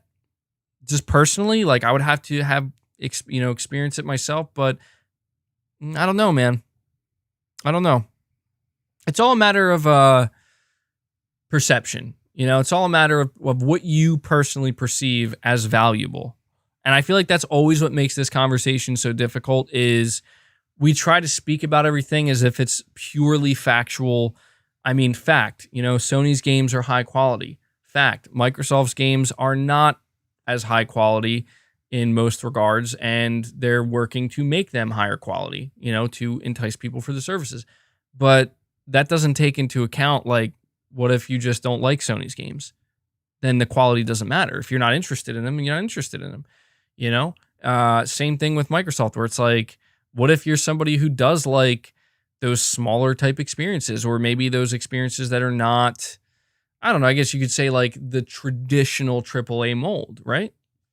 These are all different things that people, I think, have to take into consideration. And it's what makes these conversations hard to have with a lot of people, because the best way to go about it is like, let me tell you what I like, why I like it, what I prefer, why I prefer it. And then you can tell me what you like and what you prefer and why you prefer it.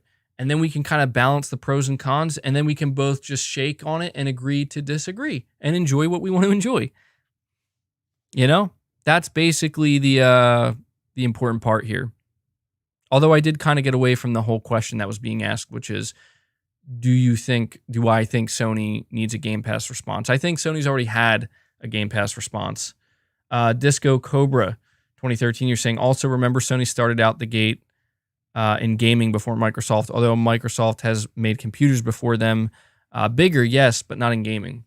Yeah, and that's the idea, right? Like everything Microsoft does right now is they want to grow their gaming division to be more of a global powerhouse, a more recognizable, like, oh, Xbox, everybody knows Xbox. Everybody loves Xbox.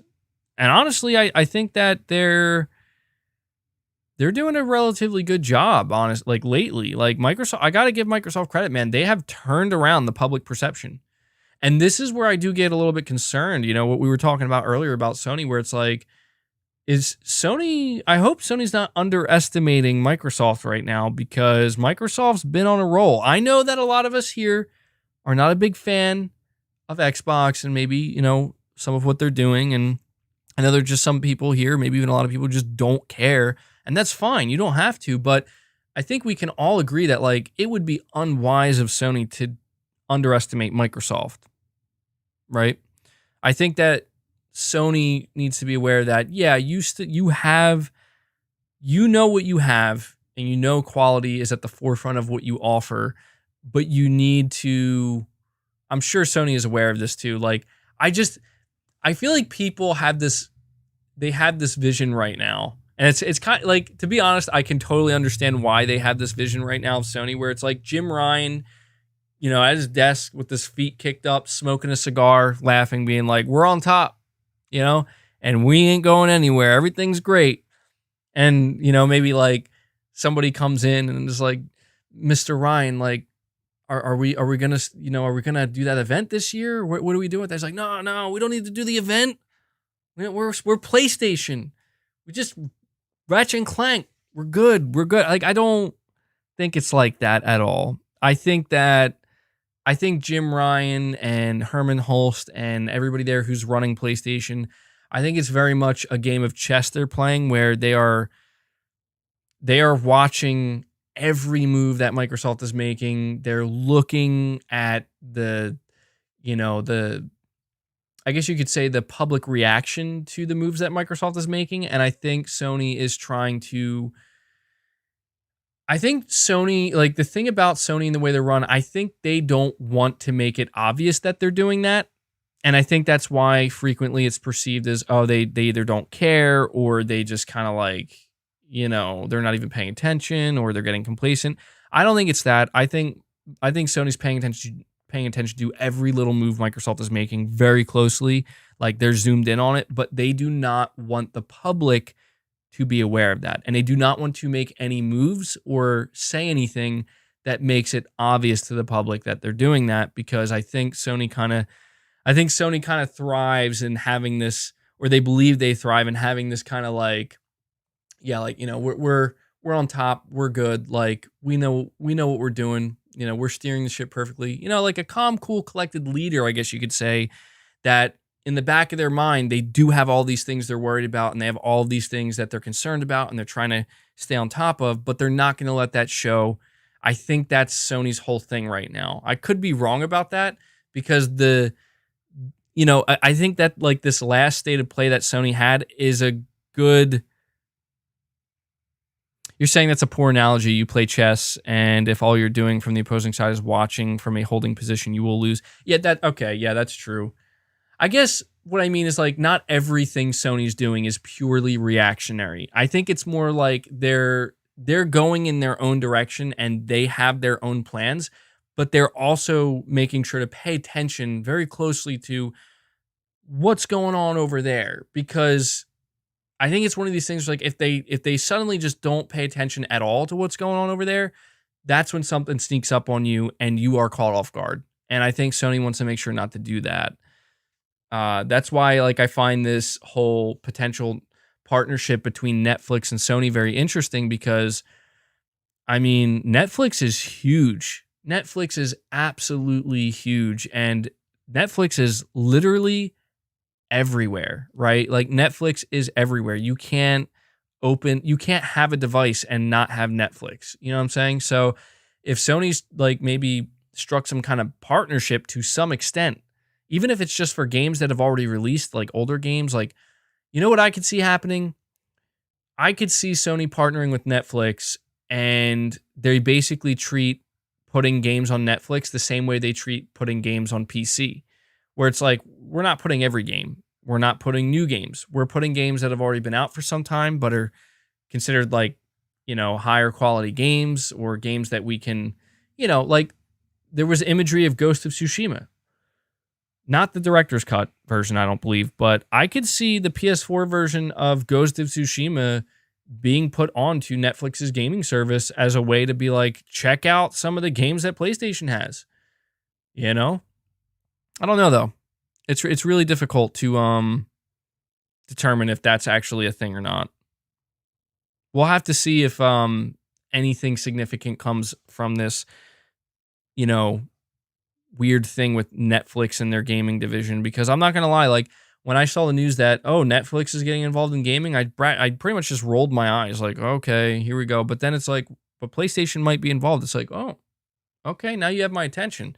Because that sounds like that could be an interesting. You're saying Netflix is the biggest at the moment. They're at approximately 210 million subs. Dude, I mean, what does that sound like to you? You know what that sounds like to me? That sounds like a fast track way. I feel like Sony's like, oh, you bought Bethesda and now you have more studios than us? Okay, we're going to partner with Netflix. 210 million subs. There you go. There's our answer. Like suddenly 210 million people are now exposed to PlayStation, now involved in the PlayStation ecosystem. Basically, if Sony were to do it that way, it's Sony's way of saying two can play at that game. Like we can find a way to play the numbers game as well. And that's what's so interesting to me about this whole Netflix thing, is because if Sony were to do anything with Netflix, that's what that is. You're seeing Sony go from, we're not worried about the numbers game at all, to actually, we can do what we do here, and we're going to go play the numbers game too. So we're going to fight Microsoft on all fronts. That's what would be interesting to me.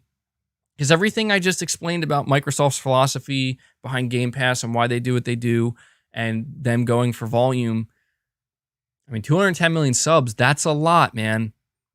I mean, imagine if Sony, just imagine this for a second. Imagine if Sony essentially had like struck a deal with Netflix where we are going to partner with you and we're rolling PlayStation Now into Netflix. And that's essentially Netflix's, and like that's their gaming thing that they're doing. Like, you know, and maybe they'll like rename it or something.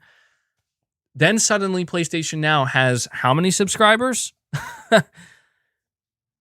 I mean, is that far-fetched? I don't know if that's far-fetched or not. I think it really depends. Like it really depends on how in bed with Netflix Sony would want to get.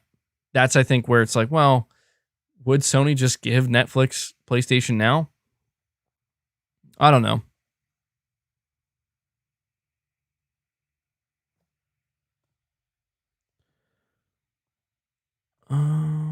Hold on one sec, guys.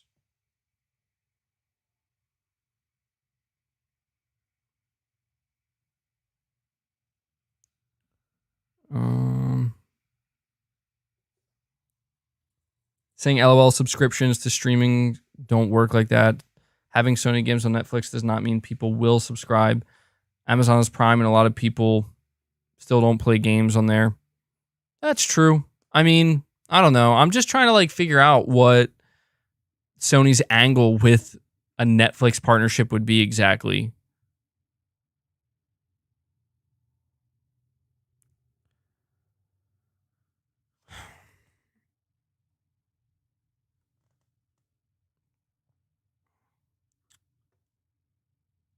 Chris B, you're saying they could rebrand PlayStation Now for Netflix, would give them a big boost. Yeah, that's kind of like what I was thinking. Primal Plasma, you're saying I was hoping that Netflix would make more choose your own adventure type games like Black Mirror, Bandersnatch. That was really fun. I never played any of those. I actually didn't even really know that was a thing. Jerome, you're saying with the Steam Deck coming, are you looking forward to playing PS4 games on the go and a possibly in the future PS5 games? Currently, no. I think it's cool. I think it's awesome. Like the idea that, you know, PlayStation brings more of their PS4 exclusives to PC, and if you have a Steam Deck, you're playing these PS4 games on the go, but it's not going to be fully integrated to the PlayStation Network. And I'm going to be honest, like I play my games at home on the TV. That's how I play my games. I have no real desire. Like I would be excited for a PlayStation handheld for sure. And if PlayStation did make a handheld, I'd be all over it, but I'm not going to pretend like I don't, like I like to game on my TV. I don't really care about gaming portably, you know? And if I did, I'd probably just do it in my house mainly. Leo S, you're saying SPE is already in bed with Netflix for content. Yeah, they are. They are. Sony Pictures, they're already in bed with Netflix. I could see Sony's deal with Netflix being similar to the way they're handling it with Sony Pictures. For those who are not aware, there's a deal right now between Netflix and Sony where after their theatrical run, you know, and when Sony's movies are done in the theaters and done doing that after like a couple months, I guess, Netflix gets exclusive access, I believe, to their movies through their service. So Uncharted is going to be one of those movies. Eventually, this Ghost of Tsushima movie and other gaming movies that they have. I could see Sony doing something very similar with their games, potentially. Maybe not their newest PS5 releases, but some games. Maybe like some smaller launches. I don't know. I couldn't see Sony doing that, man. I couldn't see Sony being like, God of War's out holiday 2022, and then like 6 months after it's out, it's like now it's on Netflix and their PlayStation streaming partnership, whatever. Like, I don't see them doing anything like that because that basically is Game Pass at that point, you know? And Sony straight up said they're not doing that. Unless Netflix is like, we're going to give you like a ridiculous amount of money, just like a ridiculous amount of money. That's the only way I could see Sony ever being convinced to do something like that. but again, I don't know that makes sense for Netflix to do. Mindseeker, I wonder what type of TV you have for the PS5, LOL. Well, I have a good TV. I'll put it that way. I have a good TV.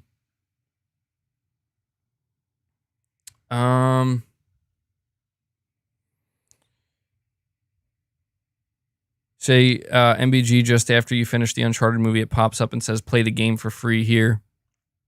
Yeah, I mean, I could see a Netflix Sony partnership being something that focuses on just the IP itself, not the newest releases.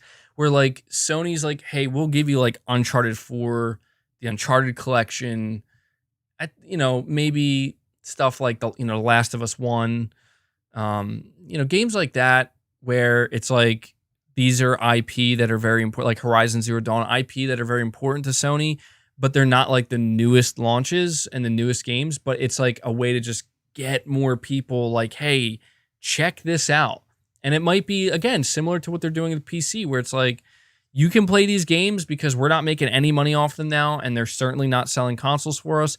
But if you do happen to play it and you like it, well, guess what? We got a sequel for you waiting right on our new console. You know what I mean? Just a way to not only expose their IP to more people, and grow them, but continue to convince more people to come over to the PlayStation ecosystem. That's my thought process behind it anyway. But again, we have no idea if Sony's going to be doing anything with Netflix. We have to understand all this stuff was found through data mining, but considering Sony Pictures already has a deal with them, it could be, it could be something.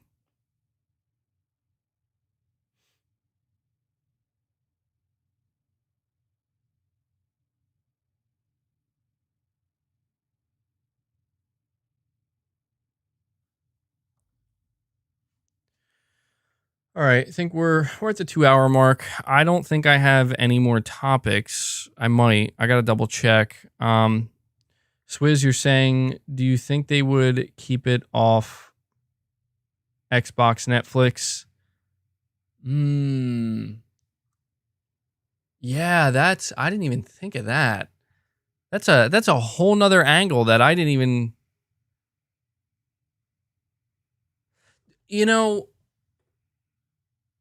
I don't know, man. That would be kind of crazy. Basically, you can access some of PlayStation's games, some of them through Netflix on your Xbox. I don't know. I have no idea, man. At that point, you got to start. If that's something that were to happen, at that point, you got to start asking the question, well, when's Sony bringing Game Pass to PlayStation? I mean, things are changing, man. Things are changing rapidly. So, I don't know. I'm checking to see if I have any more topics. Saying, well, if it's 6 months after MBG, would it really hurt sales too much? Maybe it would, maybe it wouldn't. I'm having deja vu so badly right now. When's Sony bringing Game Pass to PlayStation? MBG, wake up, bro. No, hey, I'm just saying, I'm going to be honest with you guys, right? Like, I talk about PlayStation a lot as if I have a very good, like, solid idea. Like, I know, like, oh yeah, Sony they would do this, and they won't do that. I'm going to be honest with you guys, like, with the way Sony operates, sitting here mid-July 2021, I have no idea. I have no idea anymore. Like, Sony is different now. Like, they will make some very unpredictable moves that no one saw coming. It could be good, it could be bad, it could be something just really bizarre. Like, you see how like Sony bought Evo? Like, I think like that was the thing that happened. Like, Sony's like, we bought Evo. It's like, okay. All right. Like, it's weird. Like, no one saw that coming. Like, literally no one. Then Sony's like, oh, we also bought Housemarque. It's like, oh, that makes total sense. We also bought Nixus. It's like, who? See, it's just, the thing is we just don't know anymore with Sony. Michael, you're saying it's funny how someone asked you what kind of TV you have and you don't want to say what kind of TV you have. That's weird, dude. I would understand if it was a serious personal question. Why do people care what kind of TV I have? I have the I don't know I forget the model, but it was the last year's model of the I think the LG OLED. So why are you so concerned about my TV though? See, it's making me feel weird when people are like, we need to know about your TV. What kind of TV you got? Here's the best part. I got multiple TVs. Yeah, the LG CX. I have a Sony TV, I have an LG, and I think that's pretty much it. I have like some older, smaller TVs, like some old 32-inch. I think that one's an LG too, actually. I got some like random no-name brand TV. I got a bunch of TVs.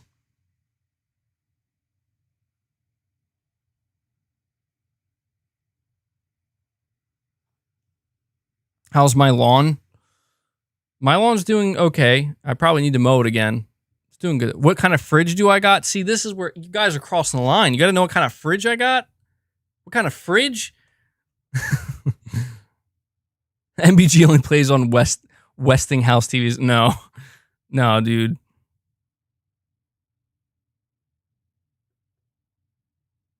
He just doesn't want to brag. I mean, I'm not really like, I'm not the type of person to basically go around and be like, let me tell you about all the things I have. I feel like that's a little, where did I get my hat? Dude, it was this website. I think it's called like Hat Depot or something. I'd have to look at like, it was some random place that just like specialized in hats. Like I happened to see it one day. It was like actually recommended to me. Washing machine.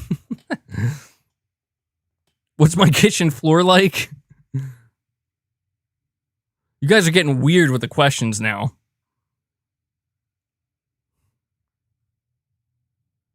What kind of toaster do I have? All right, you know what? You guys are off the rails. You guys are off the rails now.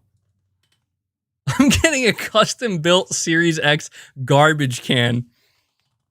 Why is that funny? What's my insurance?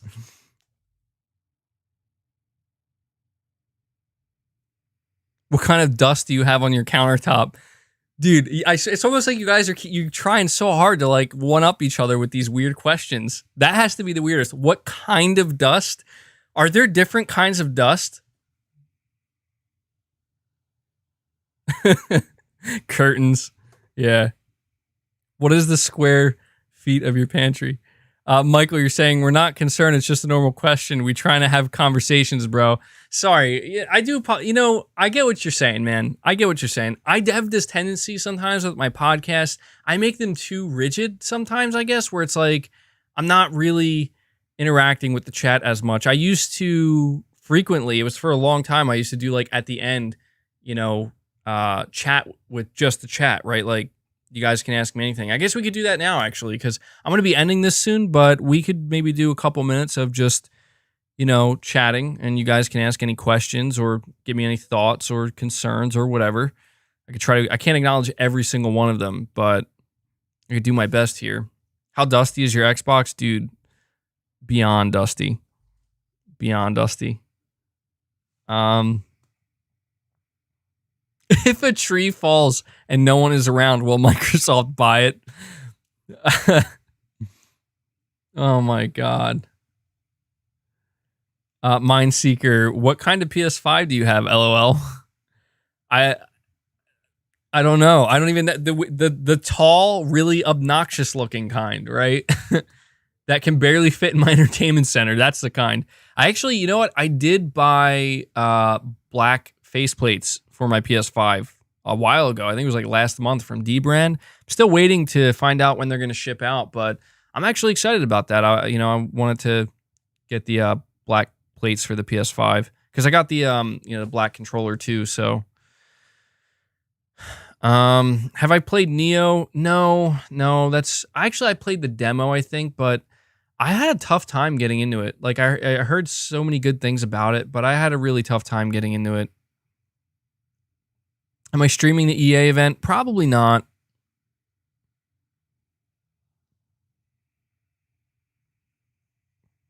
What have I been playing? Well, I've been playing, as I said, Returnal. I still play Dead by Daylight.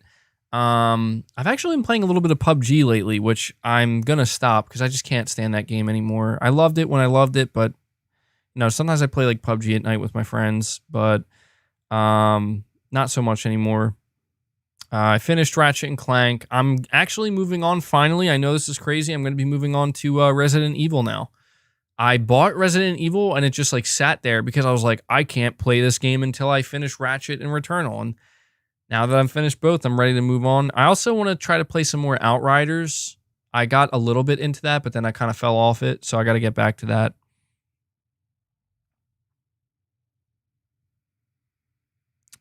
Saying MBG, I disagree with you regarding the proper orientation for the PS5. I think it looks good in horizontal position. I think it looks good both ways. I had mine horizontally for a while, but then I actually decided to put it up vertically. I think just the way my entertainment center is, it looks better inside of it vertically than it does horizontally. But I think it looks good either way. MBG, how do we subscribe to your YouTube account, like paying wise? I want that PlayStation logo. So there should be a join button right underneath the video, actually. Like it should be there, I think, next to the like and dislike button. If it's not there, I should have a link in the description. Some people, I think, were telling me the link doesn't work. So maybe when I'm done this, I'll have to update that link. But that's how you essentially can become a channel member. There's usually always a join button. So for single player experiences, how big of a screen do you like to play on? 55 inches is pretty good for me. But, 50 I think is good. Like 49 inches is good too. Anywhere between that range. I don't think I've ever played on anything bigger than that. So I don't know. Like, I don't know what playing a game like, Ghost of Tsushima, I don't know what that would be like playing on like 70 inches or something. Probably pretty sweet. But I only have so much space to work with, Do I plan on playing on PC anytime soon? Not anytime soon. Like, I'm still kind of up in the air about it. If I am going to play on PC, it will probably be for Forza Horizon 5, but even then I'm still unsure. Like, I might just wait. I don't know. I'm like, honestly, I'm so disconnected from the Xbox ecosystem. I don't even know. I don't know. I don't know when I'm going to go back to it. I don't know. I've been so disconnected from it for so long. I just feel so like I'm so disconnected from the Xbox ecosystem and so engrossed in the PlayStation ecosystem at this point. The idea of playing a game and not earning trophies sounds strange to me. Like earning achievements, like what? I can't get a platinum? Like I know that sounds weird, but like that's how much I've just gotten so accustomed to playing on PlayStation. I'll definitely, I have this powerful PC though. I'm going to have to do something on it. Oh, you know what I was thinking of doing? I don't know how many of you guys played Metal Gear Online 2 on the PS4, not the PS3, with Metal Gear Solid 4. They revived it. They have an emulator now for it on PC. And I'm like, I'm about to download that and play that. Because they shut down the servers back in 2012. I was actually maybe even thinking of trying to do like a community thing with that, potentially. I'd love to see you play some non-combat games like a Disco Elysium or something more strategy-based. Maybe eventually I could. Have I played Bug Snacks? It's surprisingly enjoyable. I may have to. I 100,000 guys, let's get to 100,000 subs. My subscriptions have like pretty much, come to a halt. Get to 100K and we'll do a Bug Snack stream potentially. Does PS5 support VRS? I believe it does, yes. From years of experience on that MBG, I agree. I just want to hear the sound. I had 2 super chats. Josh, Sony real-time events with DualSense support through the Blue Box app. Sounds like it. Sounds like it. Mindseeker, you're saying you think the PlayStation 10 will be the last console? I think it probably will. Yeah, we can end at 10. I think ending at 10 would be fitting. Mr. Hamster saying, hey, what's up? Hey, MG, what's up, man? What's up, Mr. Hamster? Glad to see you here, buddy. I'm in MGO for the win. Yeah, dude, I don't know, man. I'm really thinking about, like, I was watching some people on YouTube. I think, is his name Shirako? Is that his name? He's like a channel that puts a bunch of different content on for like games.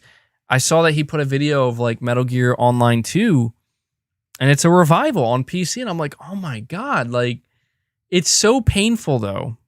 It's so painful because Metal Gear Online 2, it had so much potential, man. It really did. And it just got killed. And, you know, Metal Gear Online 3, it just wasn't the same, you know? Edward Jordan. But I feel like it's one of those things too, like, I'm afraid if I go back to Metal Gear Online 2 to play it on the PC, I'm going to be like, wow, like I remember this being a lot better than it actually is. You know what I'm saying? Edward Jordan, you're saying Death Stranding director's cut ultra wide support. I saw that. Yeah, apparently that's a thing on PS5. It's the first ultra wide supported PS5 game, supposedly. Maybe. Let's see. You must play Final Fantasy VII Remake and Bug Snacks. Yeah, I know. It's hard, man. Like, I try not to force myself to play games. You know what I mean? Like, if my heart's not in it, I don't want to force it because it's not that I'm like being closed off to it. It's just, I feel like if I'm ever going to play a game like Final Fantasy VII Remake or a game like Bug Snacks, it's going to have to happen organically and naturally. Like, I don't want to be like, well, you know, I got to play this because either they told me to or it's expected. I feel like that's not, you know, that's not going to leave me with a good impression, if that makes sense. But I never close myself off to it. Bro, you need to do some gaming on that PC. Yeah, I'm going to have to. I'm telling you, man, I think I'm going to look into the Metal Gear Online thing. I legit think I am. I'm just so unfamiliar with PC gaming. Hopefully I could get it set up, no problem. MBG, here's an actual question. Why are game ratings so severe now? Like, why are Spider-Man games rated 16? That's crazy. The violence is the same as in the MCU. I don't know. To be honest, I don't know. It's a good question, but I don't have the answer to it. Maybe it's just, I don't know, the world we live in now.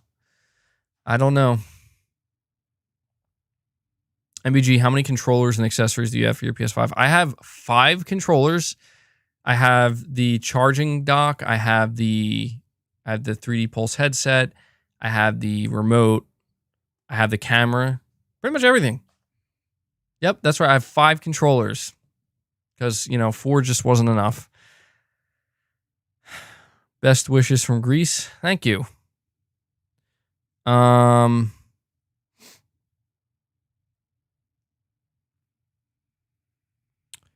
Crispy, you're saying we need that Crackdown 3 review, MBG. Yeah, I don't know, man. I think things have changed. MBG, have you seen the tweet of a snake from PlayStation? I don't think so.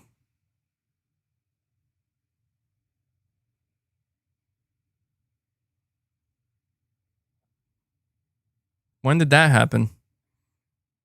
I'm on PlayStation's Twitter now. I don't see anything. Unless maybe it was one of the other PlayStation accounts. But I was going to say, I don't know, man. I think things have changed. Like, I can't come out here and scream at Xbox anymore. I could when they were releasing games like Crackdown because they deserved it. Crackdown sucked. Like, come on. Really? This is what we get after waiting years? But, Microsoft is on the up. Xbox is on the up. I mean, there's still room for criticism, of course, but not much these days. People love Game Pass. People are excited for Halo and Forza. Microsoft had a good event. They bought Bethesda. I mean, come on, guys. Like, Microsoft, while they still haven't like really convinced me to come back in a big way to Xbox, I can't deny that like they've come a long way. You know, they've come a long way. They have they've turned things around pretty significantly. So, you know, I haven't had much to say about Xbox recently because I just, you know, I feel like they had their event, people loved it, and that's it. You know, it's like, okay, and they got games coming towards the end of the year. It's like, all right, you know, nobody seems really that upset with Xbox, and I'm not upset with them. You know, if they were like Crackdown 4 coming holiday 2021, I'd be like, okay, we got to make a video on that. Have I played Gravity Rush? No, I have not played Gravity Rush. I've heard very good things about it, though. Crackdown broke MBG. Yeah. Oh, by the way, Devil Shooter, did you get your account back? I don't know. You were saying that you were having trouble doing the timestamps, but I still appreciate you doing them, man. So shout out to you, Devil. Yes, MBG, come back. Well, I mean, look, a lot of people have said to me, like, dude, you should start covering Xbox more on the channel. It's like, I mean, it's not that I'm avoiding covering Xbox. It's just when, again, it has to be organic. You know what I'm saying?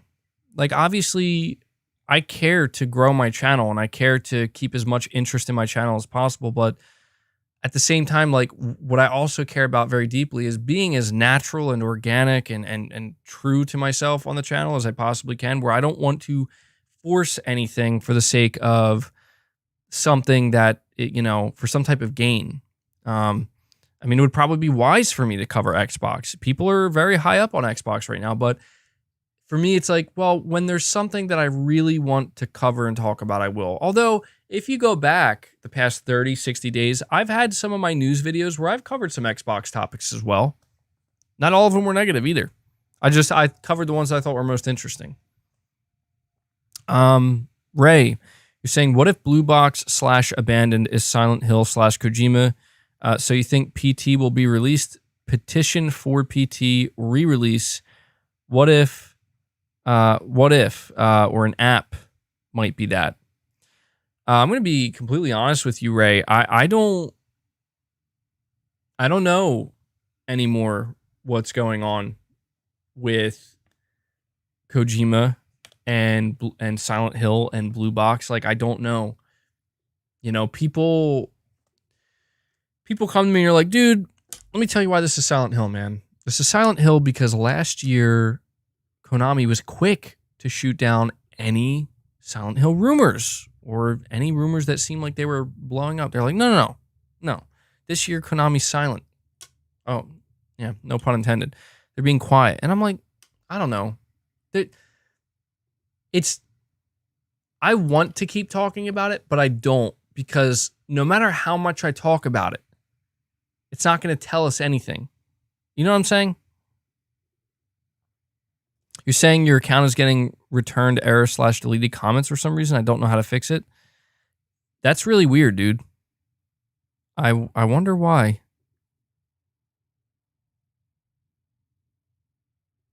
Just start a new channel for Xbox. This should be PlayStation only. I mean, that's a possibility, you know.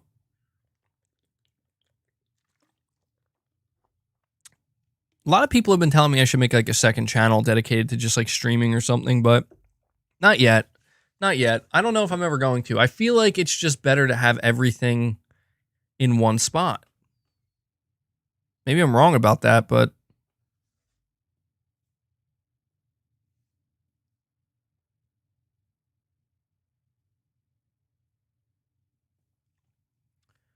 Series X may be worth buying 2 years from now. Yeah, dude, like, that's something else I wanted to mention too that I forgot to mention earlier, is like something a lot of people bring up to me when we talk about, by the way, guys, please hit the like button. I would like to at least get 500 likes. I think we could do that for this podcast. But something that people bring up to me is they say, hey, you know, Microsoft has like so many games. Like, they announced so many games. And, like, yeah, a lot of them you do have to wait for, but they announced a lot, you know? And so I think to myself, like, this is why it just, again, it doesn't really make much sense, in my opinion, for Sony not to be ready to reveal some more games of their own. You know what I mean? Ray, again, you're saying I live in Las Vegas. I want to go to Konami and ask. Yeah, I don't know, man. We got to be patient. We're going to learn. That's why I don't want to keep talking about the blue box thing or anything, because it's like, I could talk about it every day, all day. It's not going to give us the answers. We got to just wait and see what happens. And it feels like the wait is becoming painful. It does. That would make sense if I streamed every day. Don't make a new channel just for your podcast once a week. Yeah, no, there are times where like I do stream a couple times throughout the week, but a lot of times it's mostly videos. But I agree, you know, this is where my podcast is known anyway.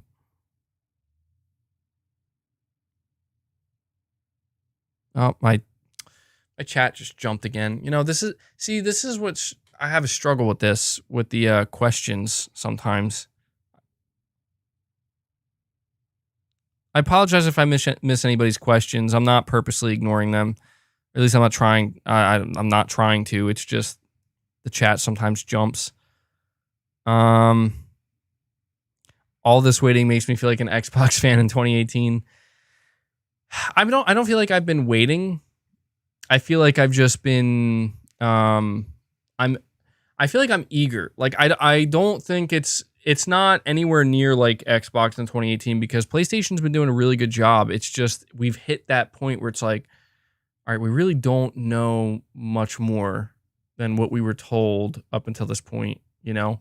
So it's like, when's Sony going to start talking again and letting us know? Aaron, you're saying can't wait to see adult Atreus take over. That would be an interesting way to continue with the next God of War. If you're playing the algorithm, you want 2 channels, as more than one video a day can hurt you, according to some people I've listened to. Dude, I'm not gonna lie, man. Like, I don't understand the YouTube algorithm, you know? Like, it changes like every year. Like last year, apparently, I don't know, tags were really important. Tags were very important. This year, they're not important at all. And I'm just like, I hate trying to play content towards the algorithm too often, because it really makes it feel disingenuous. It makes it feel like I'm trying to basically fight for the most attention, and the easiest way to do that, like, it encourages like, be clickbaity, be ridiculous, you know? And it's like, I'm trying real hard not to do anything that's, you know, can be considered misleading or anything like that. But anybody who's a content creator, you know, like, it's hard, man. It's hard to make your stuff super clickable while also being, you know, 100%. Like, you gotta like have a perfect balance. Honestly, you can't give too much. You can't give too little. What dead Sony franchises would you want to see rebooted? I would like to see SOCOM come back. There's more, but off the top of my head, SOCOM I think would be great.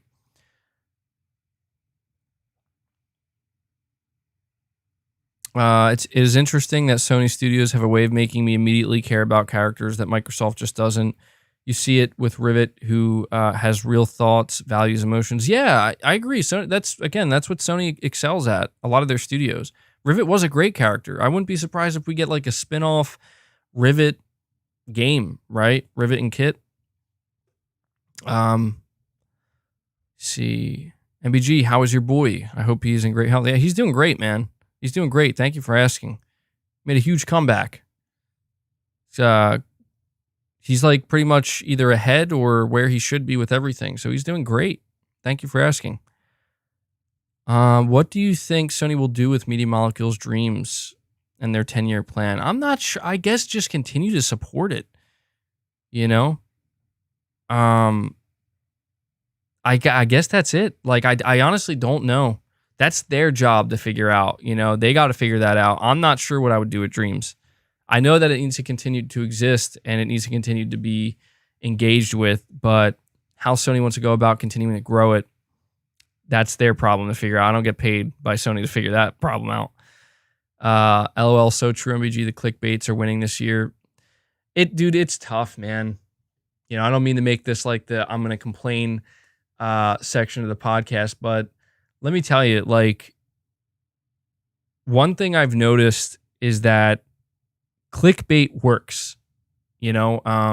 People like being over the top, being clickbait. This is what works, it's what works most effectively. And everybody who's a content creator who's been doing YouTube for more than a year knows this, and I can't stand it. Like, I just can't stand it. Not everybody clickbaits, but it just sucks. The worst part is this. The worst part is when you see stuff like, okay, here's an example. People were telling me that I was clickbaiting on my video. I think, what was it? Friday I released, where I started at like God of War release date. And it's like, yeah, I made it that way because it sounds interesting, but it's very much relevant to what we're talking about. We're talking about God of War's release date. I understand that some people view it as clickbait because they're like, well, we don't actually have the release date. And what if I looked at that and thought that that meant we were getting the release date? It's like, okay, so I guess should I word the title like God of War coming eventually, maybe late 2022? I mean, I guess I could, but it's like, it becomes too wordy. It takes up all of the title. It takes up all of the thumbnail. It's like, it's hard. It's like you have to convey interesting information. One of the most difficult things I run into, and I'm trying to find ways to improve with this, is, you guys know with most of my news videos, I do like multiple topics. It can be anywhere between 3 to 8 topics. The hardest part is, how do I convey to newcomers that this is a video that's not just focused on one topic, but not make it overwhelming in the thumbnail and the title, where it's like, I can't convey every topic in the title. It sounds dumb. And like, you don't even know what you're looking at. You can't do it I try to do it in the thumbnails, but then people, then the text becomes all small. It's hard to read. It doesn't stand out. You know what I'm saying? It's like, it's a really difficult balance. It really is. Magnum Visuals is saying, but clickbaiting doesn't get you that organic growth, and you may lose those followers after they figure you out. Yeah, and that's that's the thing too, is like, you always have to think about like, how is this going to impact you in the long run? Because you can, if I wanted to tomorrow, I could make the world's most clickbait video about PlayStation that could probably get a ton of views. I could just make it something ridiculous, but if that video were to go on to get like 1 million views, and I gained all these subscribers from it, but it's like, that's not the type of content I make, and that was like a one-time clickbait thing. It's like, how's that going to help me in the long run? It's not. Aaron, you're saying, by the way, PS5s are second week in stock here in Europe. So Aaron, are you saying that like people aren't buying them? Is that what you're saying? If I'm reading that correctly?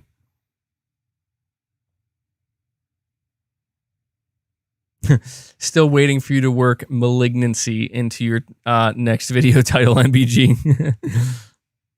Returnal's malignancy almost got me. I don't know. Your podcast has great engagement and total watch time from your audience. It helps this channel massively. No need to move it to a second channel. Oh, I agree. Streaming has become a much more important part of my channel. Like, streaming helped me so much in June. Like, I couldn't believe how much growth I experienced through streams in June. Granted, a lot of that were the off-the-cuff, like, ring the bell, emergency blue box game studio, Kojima tinfoil hat time stream, and I loved it. It was really fun, but it can't be like that all the time. We have to wait for the right moments. So, I've tried to do a few different things lately on the channel, and nothing's like really sticking, but yeah, I think right now the problem is, at least from my perspective, and I'm a content creator here, from what I can see, the problem right now is we are in very much like a low, quiet, very unexciting time for PlayStation, only because we got the games that we were waiting for. We didn't get the event that we were all waiting for. We got a very underwhelming state of play in the eyes of many, and Sony is being very quiet, and I feel like you combine all of this, and right now, as a PlayStation content creator, as a PlayStation focused content creator, people say like, oh, I get desperate. It's like, well, can you blame me? Like I wouldn't be like this if I didn't cover this stuff, right? If I was just a regular person that just played PlayStation for the fun of it and like didn't have a channel or anything and didn't have a community, I'd be like, oh, okay, things are slow. But for me, it's like, yeah, I want Sony to do something. Like I want that excitement to keep flowing because it's a great time, like I want to see that. I want to, experience that again with my audience because it's always a really good time. It's always a really good time, So we are thirsty for news from Sony. I mean, we are. I'm not going to lie. Like, I'm not going to make it sound like, oh, I tried to take that approach where it's like Sony can do what they want when they want. It's like they can, but I don't care. I want them to do it now. I want to know now. I want,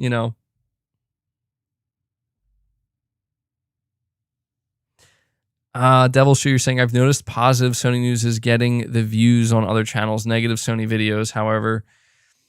But the problem is this, man, is like, what positive news, Like, that's coming from somebody who's like, I'm all about PlayStation, man, but like, what's the positive news that I'm missing? Is the positive news the Roberto Serrano rumor? And I'm not trying to be rude. I'm seriously asking, like, is that the positive news? Because I just don't feel comfortable at this point trying to get people excited. Be like, guys, I heard this rumor. It's like, yeah, I know. Like, we know, but it's like, is that what's gonna generate? Because like to me at that point, that may as well be clickbait. You know what I mean? And it's no offense to anybody. It's just, or even Roberto Serrano, because maybe he's right. But it's just, I feel like I've been through the cycle so many damn times where it's like, I am starting to get annoyed. Like, I want to be excited. Like, August 12th, that's it. That's when it's going to happen. But like, what if it doesn't? What if it doesn't? Then that just sucks. Then I just basically misled a bunch of people and misled myself. Ray, you're saying, at MBG, congrats on the Returnal Platinum. Thank you so much for that, man. Yeah, that was a hard-earned. Magnum Visuals, you're saying Sony is going for that climax. They gave us something uninspiring, and now they are quiet because the climax is coming. It might be. It might be. You're saying play more games and stream. Yeah, I might do that. Talk about games you played. Yeah, I'm trying to get... See, the thing is, again, all of this has to come from a natural, organic place. And that's what I'm trying to do right now. I'm trying to basically think, okay, when the news is slower, and I'm not trying... Because, like, guys, I really thought about it. I was like, if I make this video about these event rumors, it could be a successful video. I could get people hyped. It could probably get good views, but I'm like, it just feels wrong. Maybe another time when like we didn't just come off of a bunch of other rumors that turned out to be wrong. You know what I mean? And I know there's a lot of people like, well, do it anyway. It's like, I don't know. It's a tough thing. I don't want everything I do to just be driven by short-term gains, if that makes sense. And it's hard because I know like I deal with news and info and stuff, and because of that, it's technically most of it centered around short-term stuff, but broaden my gaming topics. Yeah, I probably should. See, what makes it tough is like, I feel like, well, maybe I could make a video just being like, hey, let me talk for like 10 minutes about my experience with Returnal and platinuming it and doing 115 hours. And it's like, yeah, that's organic. And like, I could easily do that. But I know this sounds super negative, but like, I'm almost positive like that video would do terrible. Like, unless I get super lucky and the algorithm picks up that video and puts it out there, I don't think that's going to, really interest many people. I could be wrong about that, and maybe I won't know till I try, but Aaron, you're saying they made PS5 bundles with 2 games to fight scalping. Oh, okay. Yeah, that might be a tough sell for some people, because that sounds pretty expensive. Magnum Visuals, you're saying the thing is that with these shows being all digital and Sony being out of E3, they can easily change the dates when they learn about a leak. Yeah, that's true too, man. that's true too. I almost feel like Sony was going to do their event on July 8th, and they were like, F these people. Move it to August. Do the state, like maybe the state of play was supposed to be for August and the event was supposed to be for July, but they literally just flipped it. Because like you said, if they're all digital and they're already pre-recorded, then yeah, they can sit on them as long as they want. The problem with that, though, is that the longer you sit on it, the more likely it could end up leaking out, or things that are in that show could leak out. So,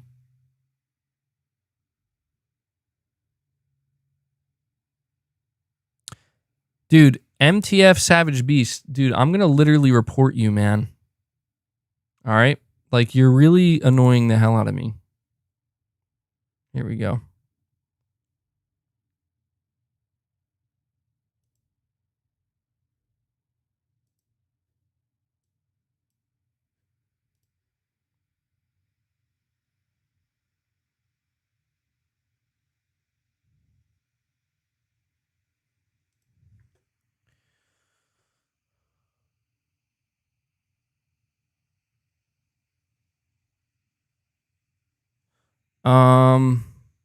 Let's see. MBG, I think you should listen to Colin Moriarty. He's right when he says gaming conversations become more interesting when people play more types of games. You should try different games. Well, yeah, I feel like I have been, believe it or not. I just feel like I've been bad with the conversing side of it. Like I haven't been I realize I have not been spending nearly as much time talking about games as I probably should. But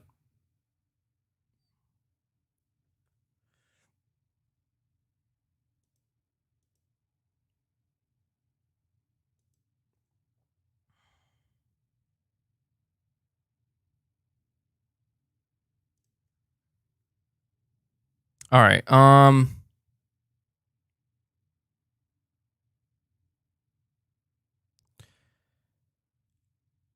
But yeah, sorry guys, I just got super distracted there. Ray, you're saying thoughts on PS5 redesign / PS5 special edition Spider-Man. I think we will definitely get a limited edition PS5 for Spider-Man. I feel like the only reason Sony hasn't done any limited edition PS5s yet is because they're still very difficult to obtain, so it doesn't really make sense to do it right now. A redesign, I think, is 100% happening. Last thing I'll say here before I go is I don't know if you guys saw, but there was the Nintendo Switch, right? And they announced the OLED model, which to me seems kind of unnecessary, but they did. And what we learned is they're basically making a ton of profit off that. Like it cost them very, very little to make that and produce it and sell it, and they're gonna make good profit off it. It was like making like $40 profit or something like that. I think that's what I heard. But essentially, what we're hearing is that apparently Sony is monitoring how well the Switch OLED does. And see, this is where I get concerned if this is true. The reason why they're monitoring that is because essentially what Sony's going to be saying is like, well, damn, if Nintendo can do this with their hardware and reap those benefits of being so profitable, why can't we? And so people are thinking that there might be a slight PS5 redesign and they'll like alter like the smallest thing, but then they'll increase the price of it. I mean, let's be real. If the PS5 was $600, they would still be selling like crazy, but still, I hope to God Sony doesn't do something like that. Like, unless it's a pro model or like maybe like I don't know, like a big, like one with like a pre-installed SSD for extra storage or something. I hope they don't do that, man. Because like the implication essentially is saying that the reason why Sony's monitoring this is because they want to inflate the price of the PS5 as well, somehow, some way, and make more. Yeah, PS5 with pink LED plus $50. Exactly. Like I could see Sony doing that, man. Like maybe like different colored PS5 plates. But then people could like sell them. I don't know. Something that couldn't really be taken off and sold separately, I guess. A Pro Slim model. I hope Sony treads very carefully because it's like, I get it. You want to make more profit off of your hardware. I understand that. You're a business. You're a corporation. Trust me. I get it. Just be careful what you choose to charge more for. Just be careful, because it's sad. It's sad because, dude, this Switch OLED's going to sell like crazy. It's going to sell like crazy, and Nintendo's going to be totally justified for doing it business-wise and financially, and other companies are going to look at that and be like, we could do that too. Sony's got to be careful, man. I understand Sony's a business and they want to extract as much profit, but they have to be careful when walking that line. They've already been doing some stuff lately that not everybody's on board with, Jeff, you're saying, hey, BG, what do you think of the Steam Deck? I think it's really cool. It's not something I'm going to buy personally. Not that I could, even if I wanted to, but I think it's a great idea. I think the biggest concern with it is its life expectancy, basically, because people are saying it's going to be like, I don't know. People are saying it's going to have a short life cycle from what I've heard based off the specs, but as I said, it's going to be really interesting to see. It's going to be very interesting to see if Sony, if this encourages them to put more games on PC, maybe, or maybe it encourages them to have some kind of way they can, I don't know, bring their games to PC and have them run through their own dedicated store or ecosystem, something like that. And then you could maybe download that on the Steam Deck. I don't know. A lot of people want a Sony handheld. I don't think, dude, there's no way. I don't think Sony does another handheld. Sony's making mobile games, and that's where they're going to focus their mobile efforts. Whiskey Gaming, you're saying, I bet they sell themed kits that include the plates and a custom controller for $100. That would be fair. I think that would be really fair, actually. That'd be pretty cool. Because you are getting the controller, and I mean, you could argue how much are you paying for the, the custom themed stuff, but I could see that. Anyway, guys, I think that's going to do it for this podcast. I kind of really went off the rails towards the end here, but this was a more chill podcast. There really wasn't a whole lot to rant about. Not a whole lot going on. I mean, guys, I want to say this too, and I'll ask you guys, I'll ask the chat this question before we go, because I'm curious to see what you have to say. I am of the mind that if something big is going to happen with Sony, it's going to happen in the next 4 weeks, right? The next 4 weeks, because it can't happen towards the end of August. We got Gamescom. Oh, by the way, this is a little bit random, but we can all agree that Call of Duty usually plays some type of role in Sony's events, correct? Call of Duty's always there. We're hearing that the next Call of Duty is going to actually be revealed through Warzone. So that would mean we wouldn't see the reveal itself at a PlayStation event. If the PlayStation event is rumored to be August 12th, some people might not know this, and this is just really random. I don't know how I know this. Just saying, apparently the next season for Call of Duty kicks off, for Black Ops Cold War kicks off on August 11th. So, it's perfect time. If Sony's going to have their event on the 12th, that's when they had their big, here's the next Call of Duty season, and maybe they tease the Warzone reveal.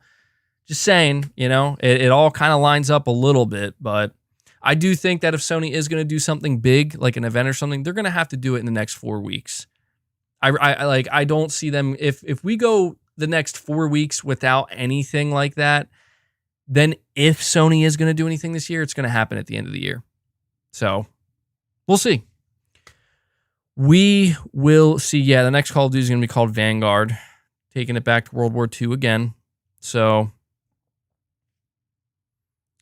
I need to. Yeah, all right, guys. That's pretty much going to do it for this podcast. That's episode 68 in the books. Not the most exciting episode, but I still had a good time. You guys helped definitely make it more interesting. I have to give a big thank you to everybody who showed up and hung out with me. Big thank you to all my members, anybody who donated super chats, anybody who's just watching the content, supporting the channel, leaving likes. I appreciate all that. We're going to have to pay close attention and see what else happens throughout this week. See what other bizarre tweets Blue Box Game Studios ends up putting out there. But yeah, that does it for episode 68. So I'll catch you guys here, same place, same time next week for episode 69 of Press X Podcast. But yeah, until next time, guys, take care.